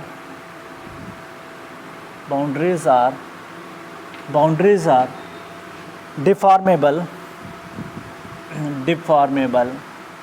boundaries are deformable. दूसरा पॉइंट निकल के आता है, ध्यान रखिएगा मोबाइल बाउंड्री की बात कर रहा हूँ। Silting and scouring takes place, silting and scouring takes place, silting and scouring takes place, ये आकर होगा, बट रिजिड बाउंड्री में ऐसा नहीं होगा। थर्ड पॉइंट निकल के आता है, थर्ड पॉइंट क्या कह रहा है? Water is having 4 degree of freedom, water is having 4 degree, ये पॉइंट आपको इधर मेंशन करना चाहिए। Water is having 4 degree of freedom. Water के पास 4 डिग्री ऑफ फ्रीडम है, बट रिजिड बाउंड्री में क्या बताया था? 1 डिग्री ऑफ फ्रीडम था, that is depth of flow. तो ये 4 डिग्री ऑफ फ्रीडम है कौन कौन सा, उसको देखते हैं। पहला ए, डेप्थ ऑफ फ्लो, इसमें डेप्थ ऑफ फ्लो का बदलाव होगा और विथ ऑफ चैनल और स्लोप भी बदलेगा। तो that is depth of flow. B है विथ ऑफ चैनल, और सी निकल के आता है बेड स्लोप, और डी निकल के आता है बेड स्लोप के अलावा एंड लेआउट। लेआउट का मतलब होता है प्लान व्यू। ठीक है, लेआउट का मतलब होता है प्लान व्यू। मतलब अगर मैं देखूं तो मेरी लेंथ भी बदल चुकी होगी, विड्थ भी बदल चुकी होगी। इसको बोलते हैं लेआउट या प्लान व्यू बोलते हैं, ठीक। ये कब होगा, ध्यान दीजिए थोड़ा सा कि boundaries are non deform. Suppose that ये नदी है, ऐसे कुछ दिन पहले ये ऐसे बह रही थी, ये मान ले गंगा रिवर है, तो पहले का फ्लो का कुछ ये बाउंड्री सेट हो गई, ठीक। मान ले बाढ़ आई, बाढ़ आते समय आपने देखा होगा कि मिट्टी कट के जो बाउंड्री यहाँ पे थी, अब वो बाउंड्री आपकी कुछ बदल गई, ठीक है। तो बाढ़ आने के बाद में क्या होता है कि नदी का जो रूप होता है पानी की वजह से मिट्टी का कटाव होता है, ठीक। तो बरसात के सीज़न में आपको देखने को मिलेगा तो नदी का आप रास्ता या जो उसकी विड्थ होगी बदल गई। सपोज दैट पहले B1 थी, अब वो बदल के B2 हो गई, ठीक। जब आपका पानी फ्लो करता है तो आपने देखा होगा कि बहुत सारी मिट्टी बह के चली आती है। तो जब मिट्टी बह के चली आती है तो कहीं कहीं डेप्थ ज़्यादा होती, कहीं कम होती है, तो विड्थ तो बदल गई, तो मैंने विड्थ भी लिख दिया। डेप्थ आप फ्लो जानते हो कैसे बदलती, कहीं पे मिट्टी का कटाव ज़्यादा हो जाता है और कहीं पे मिट्टी का कटाव कम होता है, तो उसको डेप्थ ऑफ फ्लो में बदलाव हो जाता है। तो कहीं पे लेवल ये होगा, कहीं पे लेवल थोड़ा नीचे हो गया होगा, कहीं पे उठ गया होगा, वो डिपेंड कर जाता है उसकी वेलोसिटी के ऊपर है, ठीक है। तो इस तरीके से depth of flow width of flow change हो गया। बेड स्लोप कैसे बदलता है, जब सिल्ट जमा होने लगता है ना, जब गाद जमा होने लगता है, मिट्टी जमा होने लगती है, तो हो सकता है कि कहीं पे मिट्टी ज़्यादा हो, ये लेवल है, कहीं पे मिट्टी गिर गई हो, फिर आगे बदल गई हो, फिर ऐसे। तो आप देखोगे कि जहाँ पे मिट्टी कट ज़्यादा गई होगी वहाँ पे नीचे स्लोप हो जाएगा, और जहाँ पे मिट्टी कटी नहीं है वहाँ पे ऊंचाई थोड़ा ज़्यादा रहेगी। क्लियर। तो गंगा में जब कभी स्नान करने जाना तो देख लेना, एक बराबर ज़मीन आपको नहीं मिलेगी, वहाँ पे क्या है कि कुछ लेवल में अंतर रहता है। तो ये बेड स्लोप हो गया। और लास्ट बात बोल रहा है कि layout and planning, plan view. Layout का मतलब ये हुआ कि अगर आप टॉप से देखोगे रिवर को तो उसका बदलाव लेंथ में भी हो चुका होगा और साइड में भी इसकी विड्थ चेंज हो चुकी होगी, ठीक है। जब आप आपने देखा होगा कि जब गर्मी रहती है तो पानी सिर्फ इतने जोन में बहता है, जब बाढ़ आती है तो पूरा गंगा का क्षेत्र कवर हो जाता है। तो इस तरीके से आप देख सकते हो। क्लियर। तो सबसे पहले आप इसको मेंशन करें, एक नोट पॉइंट में मेंशन कर देता हूँ यहाँ पे, in open channel flow, in open channel flow, in open channel flow, in open channel flow we consider rigid boundary, rigid boundary is considered in open channel flow, rigid, नहीं तो problem कर ही नहीं पाओगे। Boundary, rigid boundary is considered, because अगर आप इसको consider नहीं करोगे ना तो क्या चेंज आएगा। देखो रिजिड बाउंड्री कंसीडर कर लिए तो आपको एक शेप पता चल गया कि भैया रेक्टेंगुलर चैनल है या ट्रेपोजाइडल है। अगर आप इसको नहीं मानते ना तो पता चला कहीं रेक्टेंगल है तो कहीं ट्रेपोजाइडल है तो कहीं सर्कुलर बन गया, तो आप एनालिसिस नहीं कर पाओगे, एनालिसिस बहुत कॉम्प्लेक्स हो जाएगी। इस वजह से आप इसको नोट करते हो, ठीक है। चलो पहले आप इसको नोट डाउन कर लें, फिर हम आगे बात करते हैं।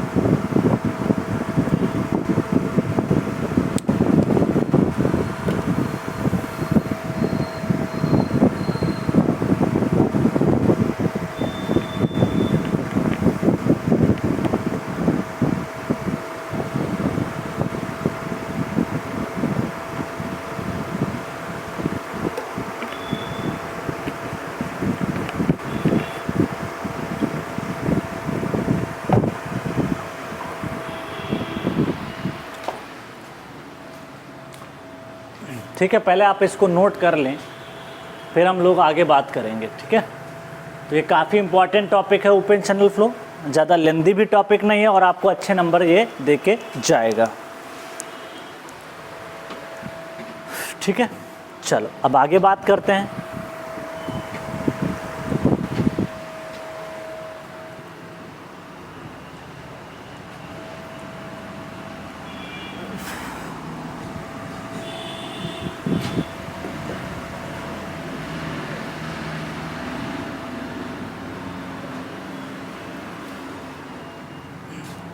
ये तो चैनल की बात हो गई। अब जो बात करने वाले हैं ना, तो वहाँ पे हम लोग बात करेंगे कि किस टाइप का फ्लो होता है, स्टडी क्या होता है, अनस्टडी क्या होता है, वो सारे देख लेते हैं। हालांकि आपने पढ़ के आए होंगे, जब फ्लूइड मैकेनिक्स आपको पढ़ाया जाता है तो वहाँ पे आपको ये चीज़ बताई जाती है कि स्टडी क्या होता है, लेमिनार फ्लो क्या होता है, और आपने पढ़ा होगा laminar flow, turbulent flow, transition flow, ठीक है।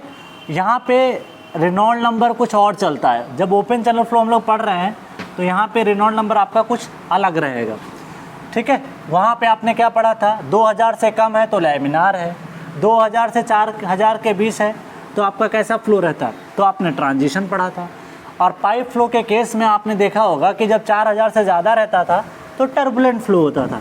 बट यहाँ पे हम लोग जो पढ़ने वाले हैं 500 से कम होगा, ओपन चैनल फ्लो की बात करें तो 500 से कम होगा तो लैमिनार है, 500 से 2000 के बीच में है तो वो आपका निकल के आएगा क्या, ट्रांजिशन।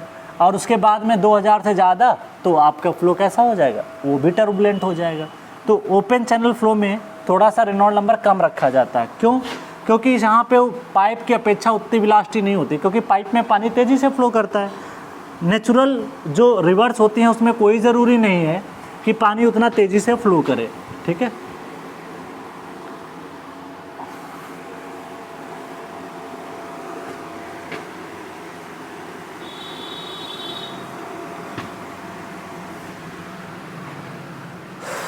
आज पहला दिन है तो थोड़ा सा धीरे धीरे करके पढ़ेंगे।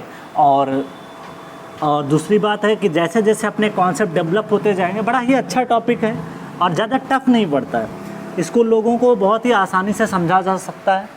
ठीक है, तो अगर आपने कभी नहीं भी पढ़ा होगा तब भी आपको क्लियर हो जाएगा। और ऐसा कोई ऑल इंडिया लेवल एग्ज़ाम नहीं है जहाँ ये पूछा ना जाता हो। भले कहीं ना कहीं कुछ सिलेबस में मेंशन नहीं करते, फिर भी इससे 1-2 क्वेश्चन आ ही जाते हैं कहीं ना कहीं। ठीक है, तो इसको आपको छोड़ना नहीं है। एसएससी जेई में भी अगर मेरे को 2 से 3 क्वेश्चन भी मिल गए तो बहुत इंपॉर्टेंट है। क्यों? क्योंकि आपको पता है एक एक नंबर का महत्व होता है, एक नंबर भी आपका छूटना नहीं चाहिए, क्योंकि एक नंबर से भी अगर सिलेक्शन रुका तो बहुत दुखदाई होता है। ठीक है, चल आगे बात करते हैं यहाँ पे। दैट इज़, अगर मैं बात करूँ, this is next topic is types of flow. Types of flow, types of flow. ठीक है, इसमें फ्लो निकल के आता है steady and unsteady, steady and unsteady. अब आपने तो पढ़ा होगा फ्लूइड मैकेनिक्स में एक काइनेटिक्स चैप्टर पढ़ाया जाता है। ठीक है, उस टॉपिक में आपने देखा होगा कि आपको अच्छे से पढ़ाया गया होगा कि स्टेडी और अनस्टेडी का मतलब क्या होता है। ठीक है, आपको ये बताया गया होगा जब स्टेडी और अनस्टेडी की बात करते हैं तो जो भी हमारे फ्लो पैरामीटर्स होते हैं, प्रेशर, डिस्चार्ज, वेलोसिटी, तो वो सारी चीज़ें टाइम के साथ में कांस्टेंट रहती हैं, तो ऐसे फ्लो को स्टेडी बोलते हैं। अगर नहीं रहती हैं कांस्टेंट तो उसे अनस्टेडी बोलते हैं। ठीक, चलो तो उसको हम लोग यहाँ पे मेंशन करते हैं। Okay, A flow parameter, if flow, if, बहुत सारा एफएम भी आपका रिवाइज हो जाएगा। ए flow parameter, A flow parameter, A flow parameter such as depth or discharge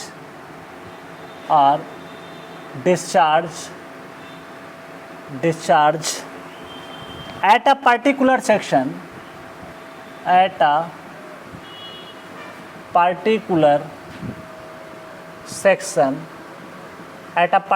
section, is constant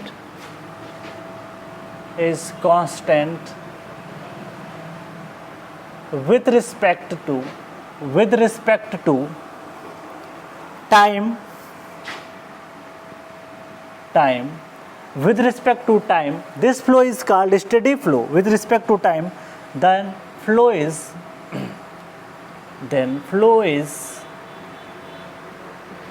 steady, then flow is steady. ठीक है, अदरवाइज अनस्टेडी, अदरवाइज, ये छोटी छोटी डिफिनेशन पूछ लेता है, अदरवाइज अनस्टेडी। तो ध्यान रखिएगा, जैसे प्रेशर, डेंसिटी, डिस्चार्ज टाइम के साथ ना बदले, कांस्टेंट रहे। पर्टिकुलर टाइम पे सेक्शन पे आपने देखा, फिर दूसरे सेक्शन पे देखा और वहाँ पे टाइम आपने फिक्स कर दिया, तो टाइम के साथ में आपका बदलना नहीं चाहिए। ठीक, सपोज दैट कि आपको किसी क्रॉस सेक्शन से, एग्जांपल समझाता हूँ, सपोज दैट कि आपका ये कोई क्रॉस सेक्शन है, टैपर्ड है, ये सेक्शन 1 है, ये सेक्शन 2 है, यहाँ पे वैल्यू मान लेते हैं V1 है, यहाँ पे वैल्यू V2, ठीक। यहाँ पे डिस्चार्ज निकालोगे तो वॉल्यूम डिवाइड बाय टाइम, यहाँ पे आपने सपोज दैट T1 कुछ ले लिया और हो सकता है यहाँ पे V2 डिवाइड बाय T2 किया, ठीक। तो अगर आपने सपोज दैट कि यहाँ पे 10 लीटर पानी, मान लिया कि आपने 100 लीटर पानी यहाँ से जा रहा है वॉल्यूम, ठीक, 100 लीटर पानी जा रहा है और टाइम आपका सपोज दैट 100 लीटर पानी है और टाइम आपका सपोज दैट 20 सेकेंड है, ठीक। आपने 20 सेकेंड में चेक किया या 20 सेकेंड की बात कर रहे हैं, तो 100/20 कितना हो जाएगा, 5 लीटर क्यूब पर सेकेंड। वैसे सपोज दैट कि हो सकता है कि यहाँ से जो वॉल्यूम जा रहा हो वो वॉल्यूम हो सकता है आपका कम जा रहा हो, ज़्यादा भी हो सकता है, कुछ भी हो सकता है, बट टाइम के साथ डिवाइड करने के बाद आपका अगर सपोज दैट कि आपकी जो वैल्यू है वो 20 लीटर पर सेकेंड निकल के आ जाती है, हो सकता है कि आपका वॉल्यूम यहाँ पे 100 ना हो करके कुछ कम हो गया हो, बट टाइम आपने कम कर दिया, टाइम ज़्यादा कम कुछ भी हो सकता है। तो हो सकता है जो 100 वॉल्यूम था वो वॉल्यूम 80 आ गया हो, ठीक। और हो सकता है यहाँ का टाइम आपका 4 सेकेंड हो, तो 80/4 करोगे तब भी 20 आएगा। तो ये मतलब होता है कि अगर आपका डिस्चार्ज Q1 बराबर Q2 है टाइम के रिस्पेक्ट में, तो इसका मतलब ये है आपका फ्लो कैसा है, स्टडी फ्लो, ठीक है। तो ये बात हो जाती है। नेक्स्ट निकल के आता है दूसरा,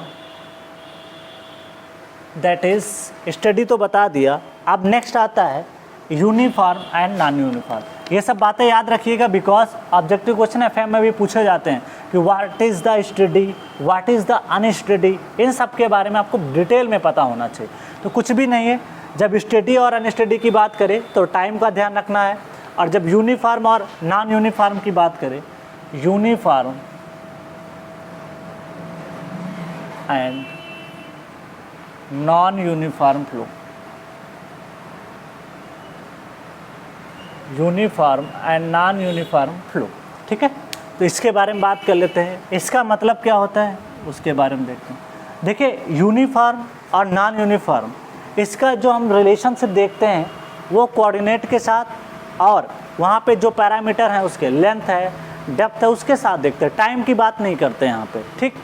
चल, तो इसमें मेंशन कर रहे हैं पॉइंट को, if flow parameter such as, if flow parameter such as, ठीक है, कोऑर्डिनेट के रिस्पेक्ट में देखते हैं, सच एज डेप्थ और डिस्चार्ज, सच एज, यहाँ पे ज़्यादातर हम लोग यही बात करेंगे डेप्थ और डिस्चार्ज, बिकॉज पता है कि आप ये देखो कि यहाँ पे जो हम लोग फ्लो पढ़ रहे हैं ये ओपन चैनल है, ओपन चैनल में डेप्थ या डिस्चार्ज की बात करेंगे, प्रेशर की बात नहीं करते, इसलिए यहाँ पे हम लोग प्रेशर की बात ज़्यादा नहीं करेंगे, ठीक है। चल, डेप्थ और discharge remains constant, remains constant, ठीक है, along the length, लेंथ के along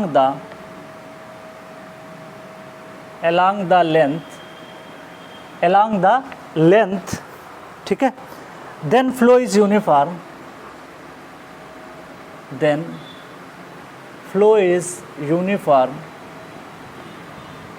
otherwise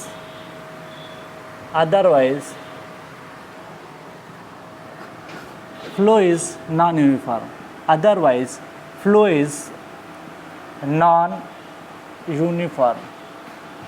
अदरवाइज फ्लो कैसा हो जाएगा, नॉन यूनिफॉर्म, मतलब लेंथ के अलॉन्ग, ठीक है। जैसे कोई आपका चैनल जैसे ये है, ठीक, ये फ्लो हो रहा है चैनल से, तो यहाँ पे आपने देखा, यहाँ पे देखा लेंथ के साथ, यहाँ पे जो डिस्चार्ज क्यू था वही डिस्चार्ज यहाँ पे भी आपका होना चाहिए, क्या, क्यू। तो आपका डिस्चार्ज जो है लेंथ के अलॉन्ग बदलना नहीं चाहिए या कोऑर्डिनेट के सिस्टम के रिस्पेक्ट में बदलना नहीं चाहिए, तो उसके ऐसे फ्लो को क्या बोला जाता है, दैट इज़ कॉल्ड आपका यूनिफॉर्म फ्लो, ठीक। चल, तो आपको ये बेसिक फंडा क्लियर होना चाहिए। अब मैं FM तो पढ़ा नहीं रहा हूँ, अगर मैं FM पढ़ाता तो अलग तरीके से डील करता, अब जहाँ जितनी ज़रूरत है मैं उतना ही बता सकता हूँ, ज़्यादा डिटेल में जाएंगे FM में तो फिर वो टॉपिक नहीं कंप्लीट हो पाएगा। हमको अपने एग्ज़ाम के ओरिएंटेड पढ़ाई करनी है, ये नहीं कि हम बहुत ज़्यादा भटक जाएं, अपने टॉपिक से मतलब रखना है और जो चीज़ रिलेटेड मुझे लगता है बताना चाहिए वो मैं बता दूंगा। क्लियर? अब बात करते हैं नेक्स्ट लैमिनार फ्लो और टर्बुलेंट फ्लो की बात करते हैं। ठीक है, तो थर्ड पॉइंट निकल के आता है लैमिनार एंड टर्बुलेंट। देखो सिंपल भाषा में समझाते हैं, लैमिनार फ्लो और टर्बुलेंट फ्लो का मतलब क्या होता है।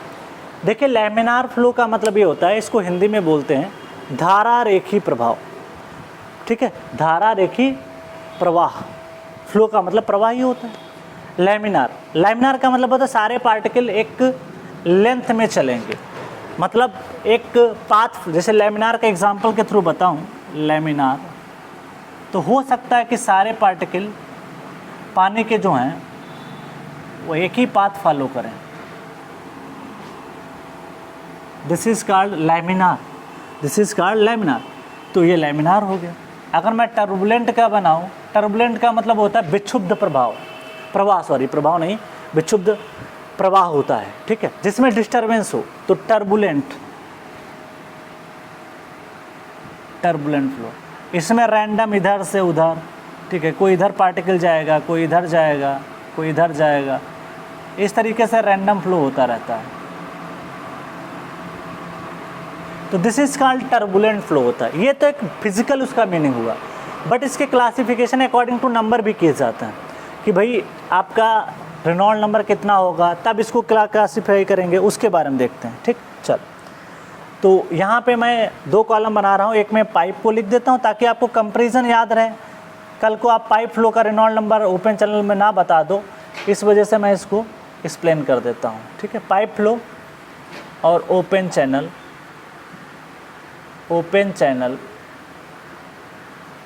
Flow, open channel flow. ठीक है, चल तो पाइप फ्लो और ओपन चैनल फ्लो की बात कर रहे हैं। देखिए लैमिनार फ्लो पहला मैं यहाँ पे मेंशन करता हूँ, that is laminar flow. Laminar flow में रेनॉल्ड नंबर किससे कम होता है? पाइप फ्लो है, यहाँ पे प्रीडोमिनेंट कौन सा होगा? Reynold number. यहाँ पे फ्रॉड नंबर। ठीक है, फ्रॉड नंबर FG कर दो, ग्रेविटी तो था नहीं, चलो FR कर दो, फ्रॉड नंबर। ठीक है, तो लैमिनार नंबर जो है, लैमिनार फ्लो यहाँ पे, सॉरी रेनॉल्ड नंबर जो है यहाँ पे कंसीडर किया जाता है। क्लियर? क्योंकि प्रीडोमिनेंट होता है। यहाँ पे रेनॉल्ड नंबर की वैल्यू जो होती है वो लेस देन अगर 2000 है तो उसे क्या बोलोगे? लैमिनार फ्लो बोलोगे। क्लियर? और एक चीज़ इसके साथ में लिखा नहीं है बट मैं मेंशन कर देता हूँ, यहाँ पे फ्रिक्शन फैक्टर की वैल्यू क्या निकल के आती है वो मेंशन कर देता हूँ। F = 64/RE, ये एक फार्मूला होता है, याद रखिएगा। ऑब्जेक्टिव क्वेश्चन आपको मिल जाएगा लैमिनार फ्लो। कहीं लिखा नहीं था, मैं आपके रिवीजन के लिए लिख रहा हूँ सारी बातों को। ठीक है, क्योंकि आप लिंक कराओगे सब्जेक्ट उतना मज़ा आएगा आपको।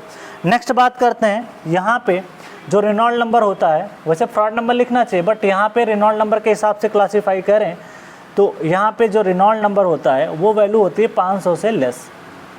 ठीक है, मतलब एक्चुअली क्या है कि रेनॉल्ड नंबर से ही क्लासीफाई किया गया। एक्चुअली क्या हुआ कि विस्कस फोर्स प्रीडोमिनेंट होते हैं यहाँ पे, तो किसी भी चीज़ को विस्कस फोर्स ही ये बताता है कि आपका रैंडम मोशन होगा या नहीं होगा। विस्कोसिटी ज़्यादा है तो उनकी परतों के बीच में जो फ्रिक्शन होता है, ठीक है, विस्कोसिटी जिसके बीच में होती है, विस्कोसिटी तो 2 परतों के बीच में स्लाइडिंग की वजह से तो आती है। विस्कोसिटी हम लोग लिक्विड में बात करते हैं, सॉलिड बॉडी के बीच में होता है तो फ्रिक्शन होता है, लिक्विड बॉडी के बीच में होता है तो उससे हम लोग विस्कोसिटी बोल देते हैं। और एक सॉलिड बॉडी होती है और एक लिक्विड बॉडी होती है तो वहाँ पे ड्रैग की बात करते हैं। किसकी बात करते हैं? ड्रैग फोर्स की बात करते हैं। ठीक, तो यहाँ पे फ्रॉड नंबर की बात नहीं कर रहे हैं क्योंकि विस्कोसिटी प्रीडोमिनेंट होती है, मतलब विस्कोसिटी ही बताएगी कि आपका रैंडम पाथ होगा कि नहीं होगा। इसमें विस्कोसिटी बहुत ज़्यादा है तो इनकी परतों के बीच में रैंडम मोशन हो सकता ना होती आसानी से, क्योंकि दोनों के बीच में फ्रिक्शन ज़्यादा होगा तो इतनी जल्दी इधर उधर मुड़ नहीं सकता पार्टिकल। ठीक, तो इस वजह से इसमें रेनॉल्ड नंबर इसमें भी क्लासीफाई किया जाता है। नेक्स्ट निकल के आता है ट्रांजिशन फ्लो। ट्रांजिशन फ्लो, तो यहाँ पे रेनॉल्ड नंबर 2000 और 4000 के बीच में रखा जाता है। 2000 याद रखिएगा, सारे ऑब्जेक्टिव क्वेश्चन हैं। 2000 और 4000 के बीच में आपका रखा जाता है। ठीक है, चलो नेक्स्ट अगर बात करूं, यहाँ पे 500 और 2000 के बीच में रखा जाता है transition flow in case of open channel flow, ये 500 से 2000 के बीच। फिर लास्ट में आता है टर्बुलेंट फ्लो।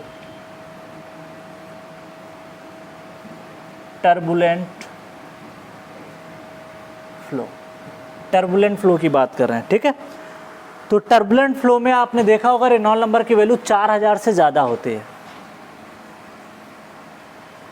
4000 से ज़्यादा। और यहाँ पे रेनॉल्ड नंबर किससे ज़्यादा हो जाता है? 2000 से ज़्यादा। तो कोई ज़्यादा टफ काम नहीं है। ठीक है, कैसे?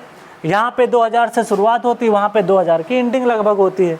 तो यहाँ पे 2000-4000 के बीच काम चल रहा है और यहाँ पे 500 और 2000 के बीच काम चल रहा है। तो दोनों में थोड़ा सा बेसिक फंडा क्लियर होगा, ऑब्जेक्टिव क्वेश्चन आपको मिल जाएगा।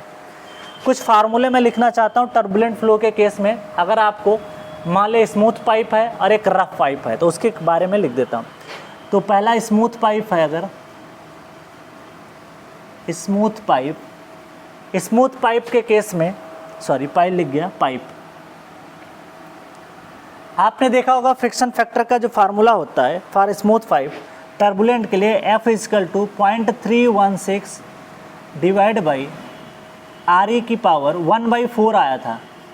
तो ध्यान रखिएगा ये स्मूथ पाइप की बात कर रहे हैं, रफ पाइप की बात नहीं कर रहे हैं। तो फ्रिक्शन फैक्टर का जो फार्मूला आता है वो 0.316 आता है। ठीक, और डिवाइड बाई RE की पावर 1/4। ऑब्जेक्टिव क्वेश्चन आपको मिल जाएगा। ठीक, अगर मान ले कि आपकी पाइप रफ है तो रफ का फार्मूला मैं यहाँ पे पुट करता हूँ। दूसरा है रफ पाइप। रफ का मतलब समझ रहे हो? रफ पाइप का मतलब यहाँ पे निकल के आता है कि जिसमें फ्रिक्शन बहुत ज़्यादा रहता है, पाइप ओल्ड हो चुकी है। तो यहाँ पे जो निकल के आता है वो निकल के फार्मूला आता है 1/√f = 2.74 या 2 log, दिस इज 2 log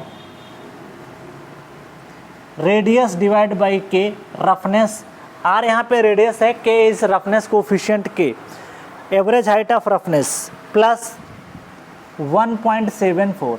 जहाँ पे मैं लिख देता हूँ के क्या है, के बारे में मेंशन कर देता हूँ। ये आपका फार्मूला हो जाएगा। इस पे भी ऑब्जेक्टिव क्वेश्चन आए हुए हैं आपके एग्जाम में। ठीक है, SSC JEE में। अब SSC JEE का लेवल जो है कोई हल्का नहीं बचा है, अच्छे क्वेश्चन डाल रहे हैं। तो के यहाँ पे निकल के आता है average height of roughness, average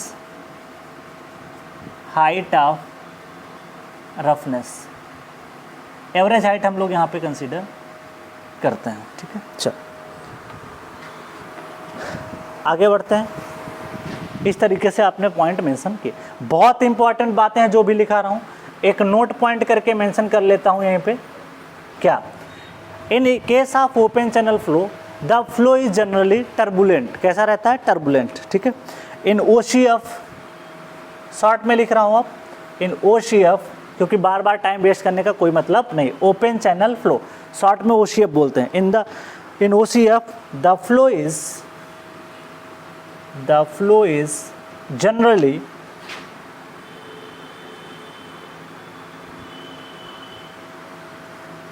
turbulent. ठीक है, ज़्यादातर फ्लो कैसा रहता है? टर्बुलेंट ही रहता है। क्लियर? चलो, तो इस तरीके से आपने यहाँ पे सारी चीज़ों को मेंशन किया। एक काम करो, पहले इसको नोट करो, फिर हम लोग आगे बढ़ते हैं। ठीक है,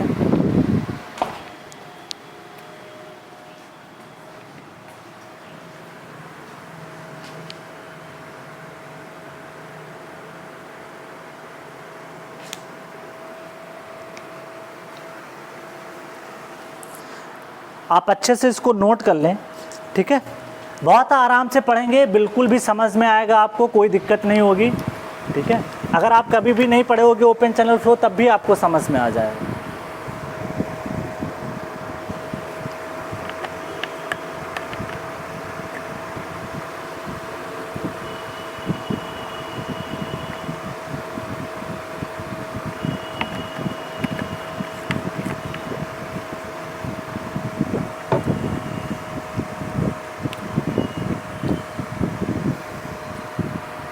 आगे बात करते हैं। मैं इसको रफ कर रहा हूँ क्योंकि मेरे को कुछ और सारी चीज़ें मेंशन करनी है। तो आप देखोगे कि आपका लगभग अभी एफएम ही कॉन्सेप्ट क्लियर हो रहा है। दोनों सारी चीज़ों को कंपैरिजन करना बहुत ज़रूरी होता है, क्योंकि अगर कंपेयर करके नहीं पढ़ते हैं तो हमें याद नहीं रहता है। अगर मैं इसको साथ में केवल ओपन चैनल का लिखा देता, इसको ना लिखाऊं तब भी, अब ध्यान रखिएगा मैं ये लिखा दिया हूँ, इसको आपको ध्यान रखना है। ये सारे फार्मूला 64/RE ऑब्जेक्टिव मिलेगा आपको।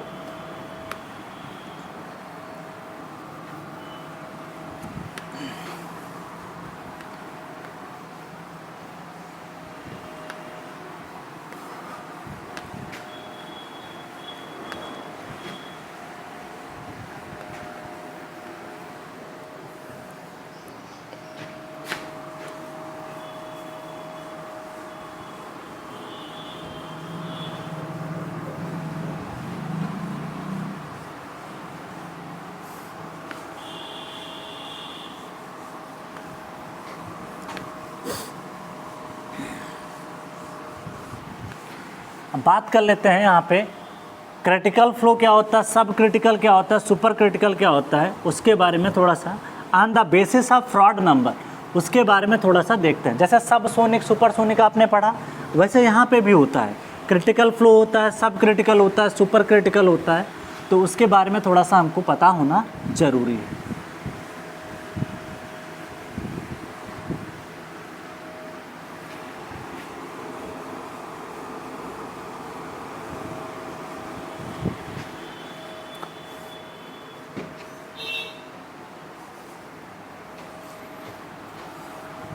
चलो आगे बात कर लेते हैं।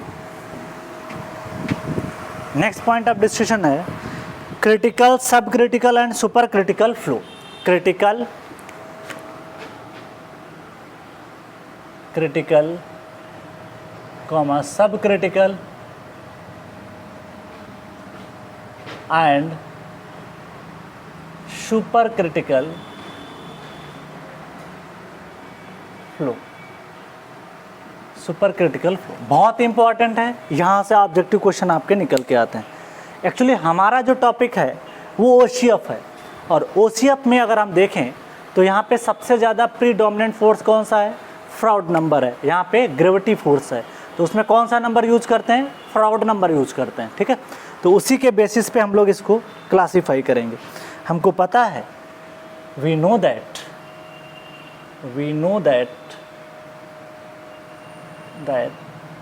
Froude number is equal to square root of inertia force upon gravity force. ठीक है, चल इसको निकाल के हमने एक फार्मूला लाए थे, वेलोसिटी अपॉन, ठीक है, जी इंटू एल सी करके। अब यहाँ पे टाइम आ गया है आपको, अब समझ में आ जाएगा what is means by L C. L C क्या था, L C is called characteristic length. इसका मतलब ये होता है कि आपका this is the, it is the ratio of A by top width. ठीक है, चल तो L C is the called where, बहुत इंपॉर्टेंट है पूरे टॉपिक में, पता है ओपन चैनल फ्लो में इसका यूज होने वाला है। Where L C is called characteristic length, और this is the, it is the ratio of area of the channel, area of channel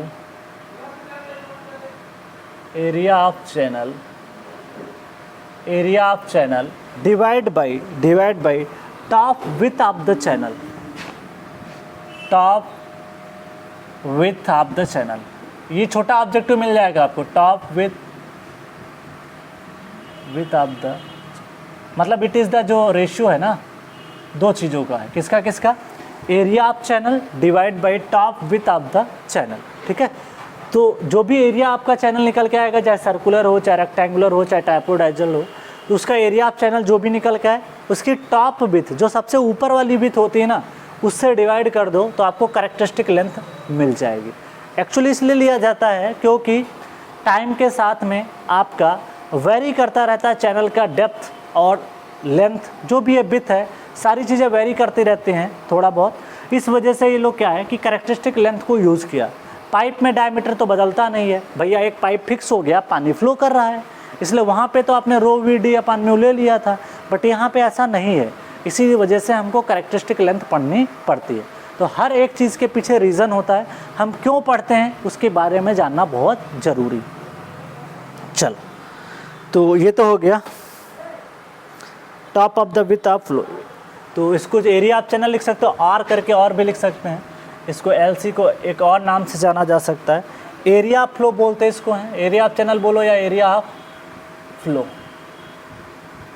divide by top width of flow, top width of flow. ठीक है, चल अब हम लोग explain करने वाले हैं यहाँ पे। जैसे सपोज दैट एक एग्जांपल लेते हैं, वो आपको क्लियर करते हैं। एग्जांपल के लिए रेक्टेंगुलर चैनल लेते हैं, रेक्टेंगुलर चैनल। रेक्टेंगुलर चैनल में अगर आप देखोगे तो सपोज दैट ये आपका रेक्टेंगल है, ये वाटर का फ्री सरफेस लेवल है, यही हाइड्रोलिक ग्रेडियंट लाइन भी है क्योंकि ओपन चैनल का केस है। सपोज दैट कि ये जो चैनल है इसका विड्थ आपने माना है b और जो डेप्थ है उसको आपने सपोज दैट माना है y। तो आपको पता है कि आपका चैनल का एरिया ऑफ फ्लो का मतलब ये होगा कितने एरिया से पानी फ्लो कर रहा है, तो इसका एरिया ये सब निकल के आएगा, ये पानी का एरिया हो जाएगा। तो रेक्टेंगल है, रेक्टेंगल का एरिया क्या होता है, विड्थ लेंथ इनटू विड्थ होती है। तो this is area of flow, area of flow that is A that is B into क्या हो जाएगा वाई। अब बात कर लेते हैं टॉप विड्थ की। क्या बात कर लेते हैं, top width of channel, top width.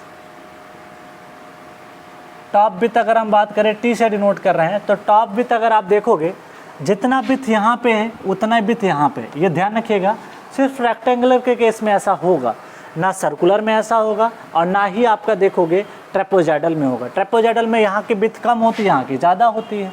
Example के थ्रू ले सकते हो, देखो यहाँ कम हुई, यहाँ पे ज़्यादा होती है। देखो यहाँ पे है, यहाँ अगर B1 है तो टोटल ऊपर वाली B2 हो जाएगी और B2 B1 में B2 ज़्यादा है। ठीक, तो टॉप विड्थ आप लिख सकते हो B। तो characteristic length LC equal to area divide by क्या करोगे, टॉप विड्थ। ठीक है, तो एरिया की वैल्यू है B into Y divide by B, तो ये निकल के आएगा y। तो ये LC की वैल्यू क्या निकल के आ गई, y। तो कैरेक्टरिस्टिक लेंथ इन केस आप अगर आप ध्यान दोगे कि अगर मान लिया आपका ये रेक्टेंगुलर चैनल है तो वो उसके बराबर होगा, किसके बराबर, डेप्थ ऑफ फ्लो के बराबर। ठीक है, ओके, चल आगे बढ़ते हैं। तो जो फ्रॉड नंबर हम लोग लिख रहे थे FR equal to velocity divide by LC into g, या GLC कुछ भी लिखना चाहो तो वेलोसिटी डिवाइड बाई LC की जगह पे आपने निकाला है this is G into Y. LC की जगह पे मैंने पुट कर दिया डेप्थ ऑफ फ्लो, जो भी चैनल की ये डेप्थ ऑफ फ्लो है। ठीक है, यहाँ से लेकर के ये जो डेप्थ होती है फ्री सरफेस तक, this is called depth of flow. Okay, आगे बढ़ते हैं। तो ये तो आपका रेक्टेंगुलर के केस में हो गया। ध्यान रखिएगा, सिर्फ रेक्टेंगुलर के केस में ही G इंटू वाई लगा सकते हो और किसी केस में अभी नहीं लगा पाओगे, वो बदलेगा, हम लोग निकाल लेंगे। रेक्टेंगुलर में ट्रेपोजाइडल में जाएंगे तो उसका एरिया कुछ और होगा, उसकी विड्थ कुछ और हो जाएगी, तो वो बदलता रहता है। फिर चल, अब मान लिया कि आपका फ्लो फ्रॉड नंबर पहला क्लासीफाई करते हैं। अगर फ्रॉड नंबर आपका 1 के बराबर है तो ऐसे फ्लो को हम लोग बोलते हैं क्रिटिकल फ्लो। क्या बोलते हैं, क्रिटिकल फ्लो। क्या बोलते हैं, क्रिटिकल फ्लो। ठीक है, चल इस केस में क्रिटिकल फ्लो में फ्रॉड नंबर की वैल्यू 1 होती है, तो हम लिख सकते हैं फ्रॉड नंबर इक्वल टू 1 और इसको लिखा जा सकता है वेलोसिटी अपान G इंटू LC, ये लिख सकते हो आप, क्लियर। या वेलोसिटी इक्वल टू और भी लिख सकते हो, क्या, G टाइम LC की जगह पे Y लिख दीजिए आप। इस तरीके से आप इसको मेंशन कर सकते हो। तो यहाँ पे जो डेप्थ भी होती है वो भी क्रिटिकल आती है निकल के। ठीक है, तो ध्यान रखिएगा, अभी मैं आपको पढ़ाया नहीं हूँ कि क्रिटिकल डेप्थ क्या होती है, डेप्थ ऑफ फ्लो क्या होती है, नॉर्मल डेप्थ क्या होती है। इन डेप्थ का अलग अलग मतलब होता है और ये अभी नहीं समझ में आएगा। जैसे जैसे हम टॉपिक को आगे बढ़ाते जाएंगे तब आपको धीरे धीरे समझ में आता जाएगा। ठीक है, चल नेक्स्ट बात करते हैं। नेक्स्ट फ्लो है जो बहुत इंपॉर्टेंट है, अक्सर क्वेश्चन पूछ लेता है कि फ्रॉड नंबर आपका 1 से ज़्यादा है, तो ऐसे फ्लो को हम लोग सुपर क्रिटिकल, कई नाम होते हैं इसके, super critical, super critical that is called super critical, या इसका दूसरा नाम होता है रैपिड फ्लो होता है। इसको रैपिड फ्लो भी बोलते हैं, सुपर क्रिटिकल भी बोलते हैं, इसको शूटिंग भी बोलते हैं। शूट, किसी चीज़ को जब शूट करते हो ना, शूट कहते नहीं है, किसी को शूट कर दिया, इसका मतलब है वो शूट करने का मतलब है ऐसा नहीं है कि गोली, मान लिया गन लेके आए, आराम से उसके कान के ऊपर लगाया, तब उसको आराम से गोली चला रहे हैं, वो थोड़ी शूट हुआ। शूट करने का मतलब निकाला और मार दिया, इसे कहते हैं शूट। वैसे यहाँ पे भी आता है शूटिंग, तो किसी चीज़ को शूट करना है तो बड़ा फास्ट काम होता है, ठीक, मर्डर होता है बहुत जल्दी, तो वहाँ पे आप शूटिंग देखते होगे, शूट करते समय आप बहुत ही फास्ट काम होता है। वैसे ही पानी जब बहुत तेज़ी से फ्लो करता है तो उसका नाम सुपर क्रिटिकल, रैपिड, शूटिंग और टोरेंटियल होता है। टोरेंटियल का मतलब अभी समझ में आ जाएगा, टोरेंशियल बोल दो, टोरेंटियल बोल दो, टोरेंशियल। टोरेंशियल का मतलब होता है मूसलाधार बारिश, जैसे आपने सुना होगा मूसलाधार, सही मतलब इसका यही होता है, ठीक है। अब देखिए टोरेंशियल, जब लगातार बारिश, मान ले 2-4 दिन बहुत अच्छे से बारिश हो रही, बाढ़ आ गई, एकदम से तबाही मचने लग गई, तो उसे बोला जाता है टोरेंशियल रेनफॉल बोला जाता है। क्या बोला जाता है? Torrential rainfall. चल नेक्स्ट निकल के, ये ध्यान रखिएगा, ये नाम मैं बताऊंगा नहीं, बार बार आपको इतना अच्छे से समझा रहा हूँ कि आपको याद हो जाएगा, ठीक है, तो नाम याद रखना ज़रूरी है। नेक्स्ट निकल के आता है, अगर फ्रॉड नंबर 1 से कम हुआ तब कहानी क्या निकल के आती है। तो ऐसे फ्लो को जो हम लोग बोलते हैं सब क्रिटिकल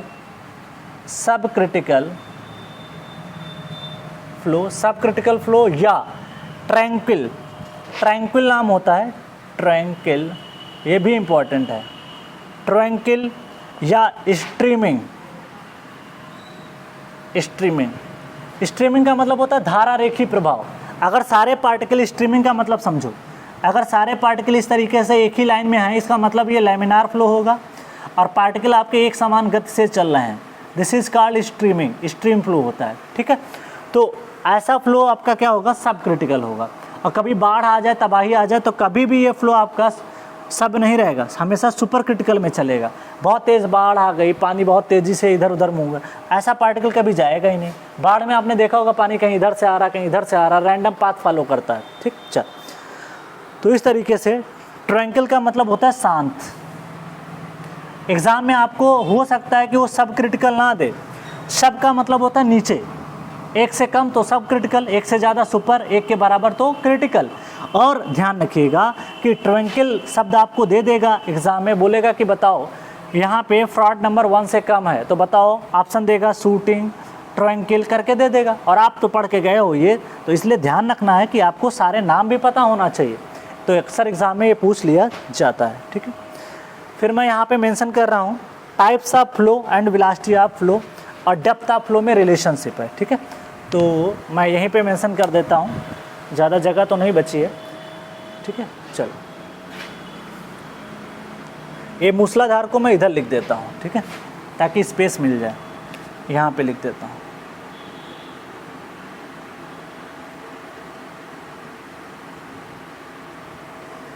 क्लियर? तो अब हम लोग जो मेंशन करने जा रहे हैं वो इम्पॉर्टेंट बातें हैं। टाइप्स ऑफ फ्लो, तो हम मेंशन करेंगे यहाँ पे types of flow, velocity of flow, इसके बारे में मेंशन करना है। तो types of flow,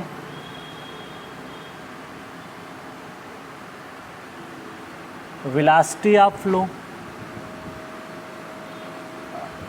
velocity of flow और depth of flow, depth of flow, ये सारी बातों के बारे में यहाँ पे पता होना चाहिए, ठीक है। क्या रिलेशनशिप है? बहुत ही आसानी से समझ में आ जाएगा, एग्जाम्पल दे के समझा दूंगा तो और बेटर समझ में आएगा। मेरे पास एक रिलेशनशिप है, क्या? Froude number is equal to velocity upon G into Y. हम रेक्टेंगल के केस में ही बात कर रहे हैं, ठीक है। चल, अभी जो बातें लिखाऊंगा वो रेक्टेंगल के केस में ही वैलिड होंगी आपका। उसके लिए जो डेप्थ आएगी वो एलसी की जगह पे ही आप वाई मेंशन कर सकते हो, ठीक है। चल, तो सबसे पहला फ्लो जो निकल के आता है वो क्रिटिकल निकल के आता है। क्या निकल के आता है? Critical flow. Critical flow, critical flow में जो आपकी वेलोसिटी होती है वो क्रिटिकल वेलोसिटी के बराबर होती है, दैट इज़ v बराबर vc के बराबर होता है। और जो डेप्थ ऑफ फ्लो होती है वो क्रिटिकल डेप्थ के बराबर हो जाती है। अभी आपको प्रूफ करके दिखाया भी मैंने, जो डेप्थ थी जब क्रिटिकल आपका फ्लो होता है तो जहाँ पे डेप्थ ऑफ फ्लो y निकल के आ रहा था, अगर क्रिटिकल फ्लो होता है तो वही डेप्थ आपके g जहाँ पे आपने लिख रखा था, जहाँ पे LC था, वहाँ पे आप YC मेंशन कर सकते हो, ठीक। अब ये क्रिटिकल फ्लो क्या होता है? क्रिटिकल फ्लो का मतलब होता है just to flow, just to flow, पानी जस्ट फ्लो कर रहेगा, उतनी डेप्थ उसके पास, उतनी एनर्जी, उतनी वेलोसिटी होनी चाहिए कि पानी आपका जस्ट फ्लो कर जाए। दूसरा पॉइंट है super critical flow. Super critical flow, super critical flow में क्या होता है कि यहाँ पे आपकी डेप्थ तो कम होती है, तो ध्यान रखिएगा कि जो वेलोसिटी होती है वो क्रिटिकल वेलोसिटी से ज़्यादा। अब क्रिटिकल वेलोसिटी क्या था? Just to flow. ध्यान रखिएगा, बहुत ही आपको क्लियर समझ में आएगा कि वेलोसिटी, क्रिटिकल वेलोसिटी का मतलब होता है जस्ट टू फ्लो। इसका मतलब ये हुआ कि पानी जस्ट फ्लो करने वाला है। अब सुपर क्रिटिकल कब होगा? जब पानी बहुत तेज़ी से चल रहा होगा। जब पानी बहुत तेज़ी से चल रहा होगा तो उसकी वेलोसिटी बहुत ज़्यादा होगी, तो जस्ट टू फ्लो से तो ज़्यादा ही होगी, इसलिए वेलोसिटी क्या हो गई? ज़्यादा हो गई।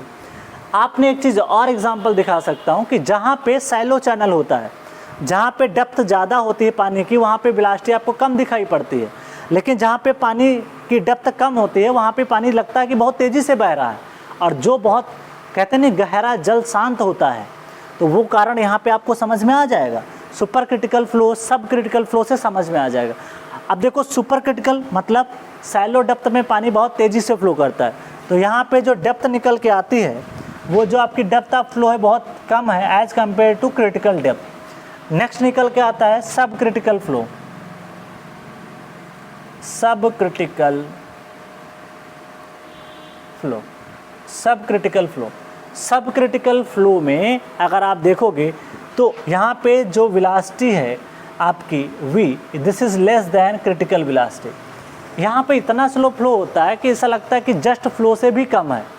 बट यहाँ पे ध्यान रखिएगा, ऐसा कब होता है कि जब आपकी डेप्थ बहुत ज़्यादा हो क्रिटिकल डेप्थ से, तो y is more than yc। ठीक है, तो जब गहरा जल कहीं देखना तो बहुत लगता है शांत रहता है, और जो उथला जल होता है जहाँ पे डेप्थ कम होती है ऐसा लगता है बहुत तेज़ी से फ्लो हो रहा है। तो ये बातें आपको क्लियर होना चाहिए, बहुत ही सिंपल है, याद कर सकते हो। या तो डेप्थ, और ध्यान रखिएगा डेप्थ और वेलोसिटी एक दूसरे के रेसिप्रोकल हैं। वेलोसिटी और जो डेप्थ है, मतलब अगर डेप्थ ज़्यादा है तो वेलोसिटी कम दिखाई पड़ेगी आपको, और अगर मान ली ये कम है तो फिर ये ज़्यादा दिखाई पड़ेगा। ठीक है, तो दोनों चीज़ें मैंने आपको यहाँ पे मेंशन कर दी। एक नोट पॉइंट करके मैं लिख देता हूँ। नोट पॉइंट, अगर आपने एक तालाब में पत्थर फेंकते थे पहले, बचपन की यादें थोड़ा सा देखो, तो वहाँ पे हम लोग पत्थर फेंकते थे, ऐसे चेक करते थे कितनी दूर तक जाएगा या कितना उसमें जो है डिस्टर्बेंस क्रिएट होता है। ठीक, वही बात को मैं समझा देता हूँ। चलो, तो अगर मान ले स्टोन इज थ्रोइंग, थ्रो का मतलब होता है फेंकना, stone is throwing in water, stone is throwing in water, then the wave travel, then the wave travel in upstream side,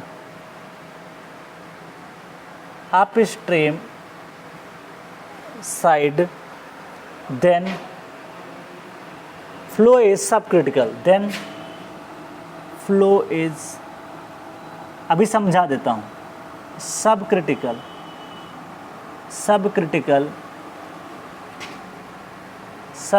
flow. कैसे? एग्जाम्पल समझो, जब एक तालाब में आप पत्थर फेंकते थे तो जैसे तालाब का पानी क्या होता है? ठहरा होता है, ज़्यादा फ्लो नहीं करता है, लिमिटेड एरिया होता है, वो रुका हुआ होता है। जब उसमें पत्थर हम लोग फेंकते हैं ऐसे, तो आपने देखा होगा कुछ पानी में लहरें ऐसे चलना शुरू कर देती हैं, कहते नहीं, आपने देखा भी होगा। तो अगर यहाँ पे कुछ डिस्टर्ब किया तो ये लहरें बिल्कुल एकदम एंड तक जाती। सपोज दैट ये आपका तालाब है और आपने यहाँ पे जो है पत्थर फेंका, तो आपने देखा होगा कि पानी की लहरें कुछ इस तरीके से दूसरे छोर तक पहुँच जाते हैं। ये तभी पहुँचेंगे जब आपका पानी यहाँ पे फ्लो कैसा हो? सब क्रिटिकल हो। अगर मान लीजिए यही नदी होती, पानी तेज़ी से फ्लो कर रहा है, जाओ इस समय गंगा में बाढ़ है, पत्थर फेंक के देखो, पता ही नहीं चलेगा कि कहाँ पे लहरें आपकी जा रही हैं।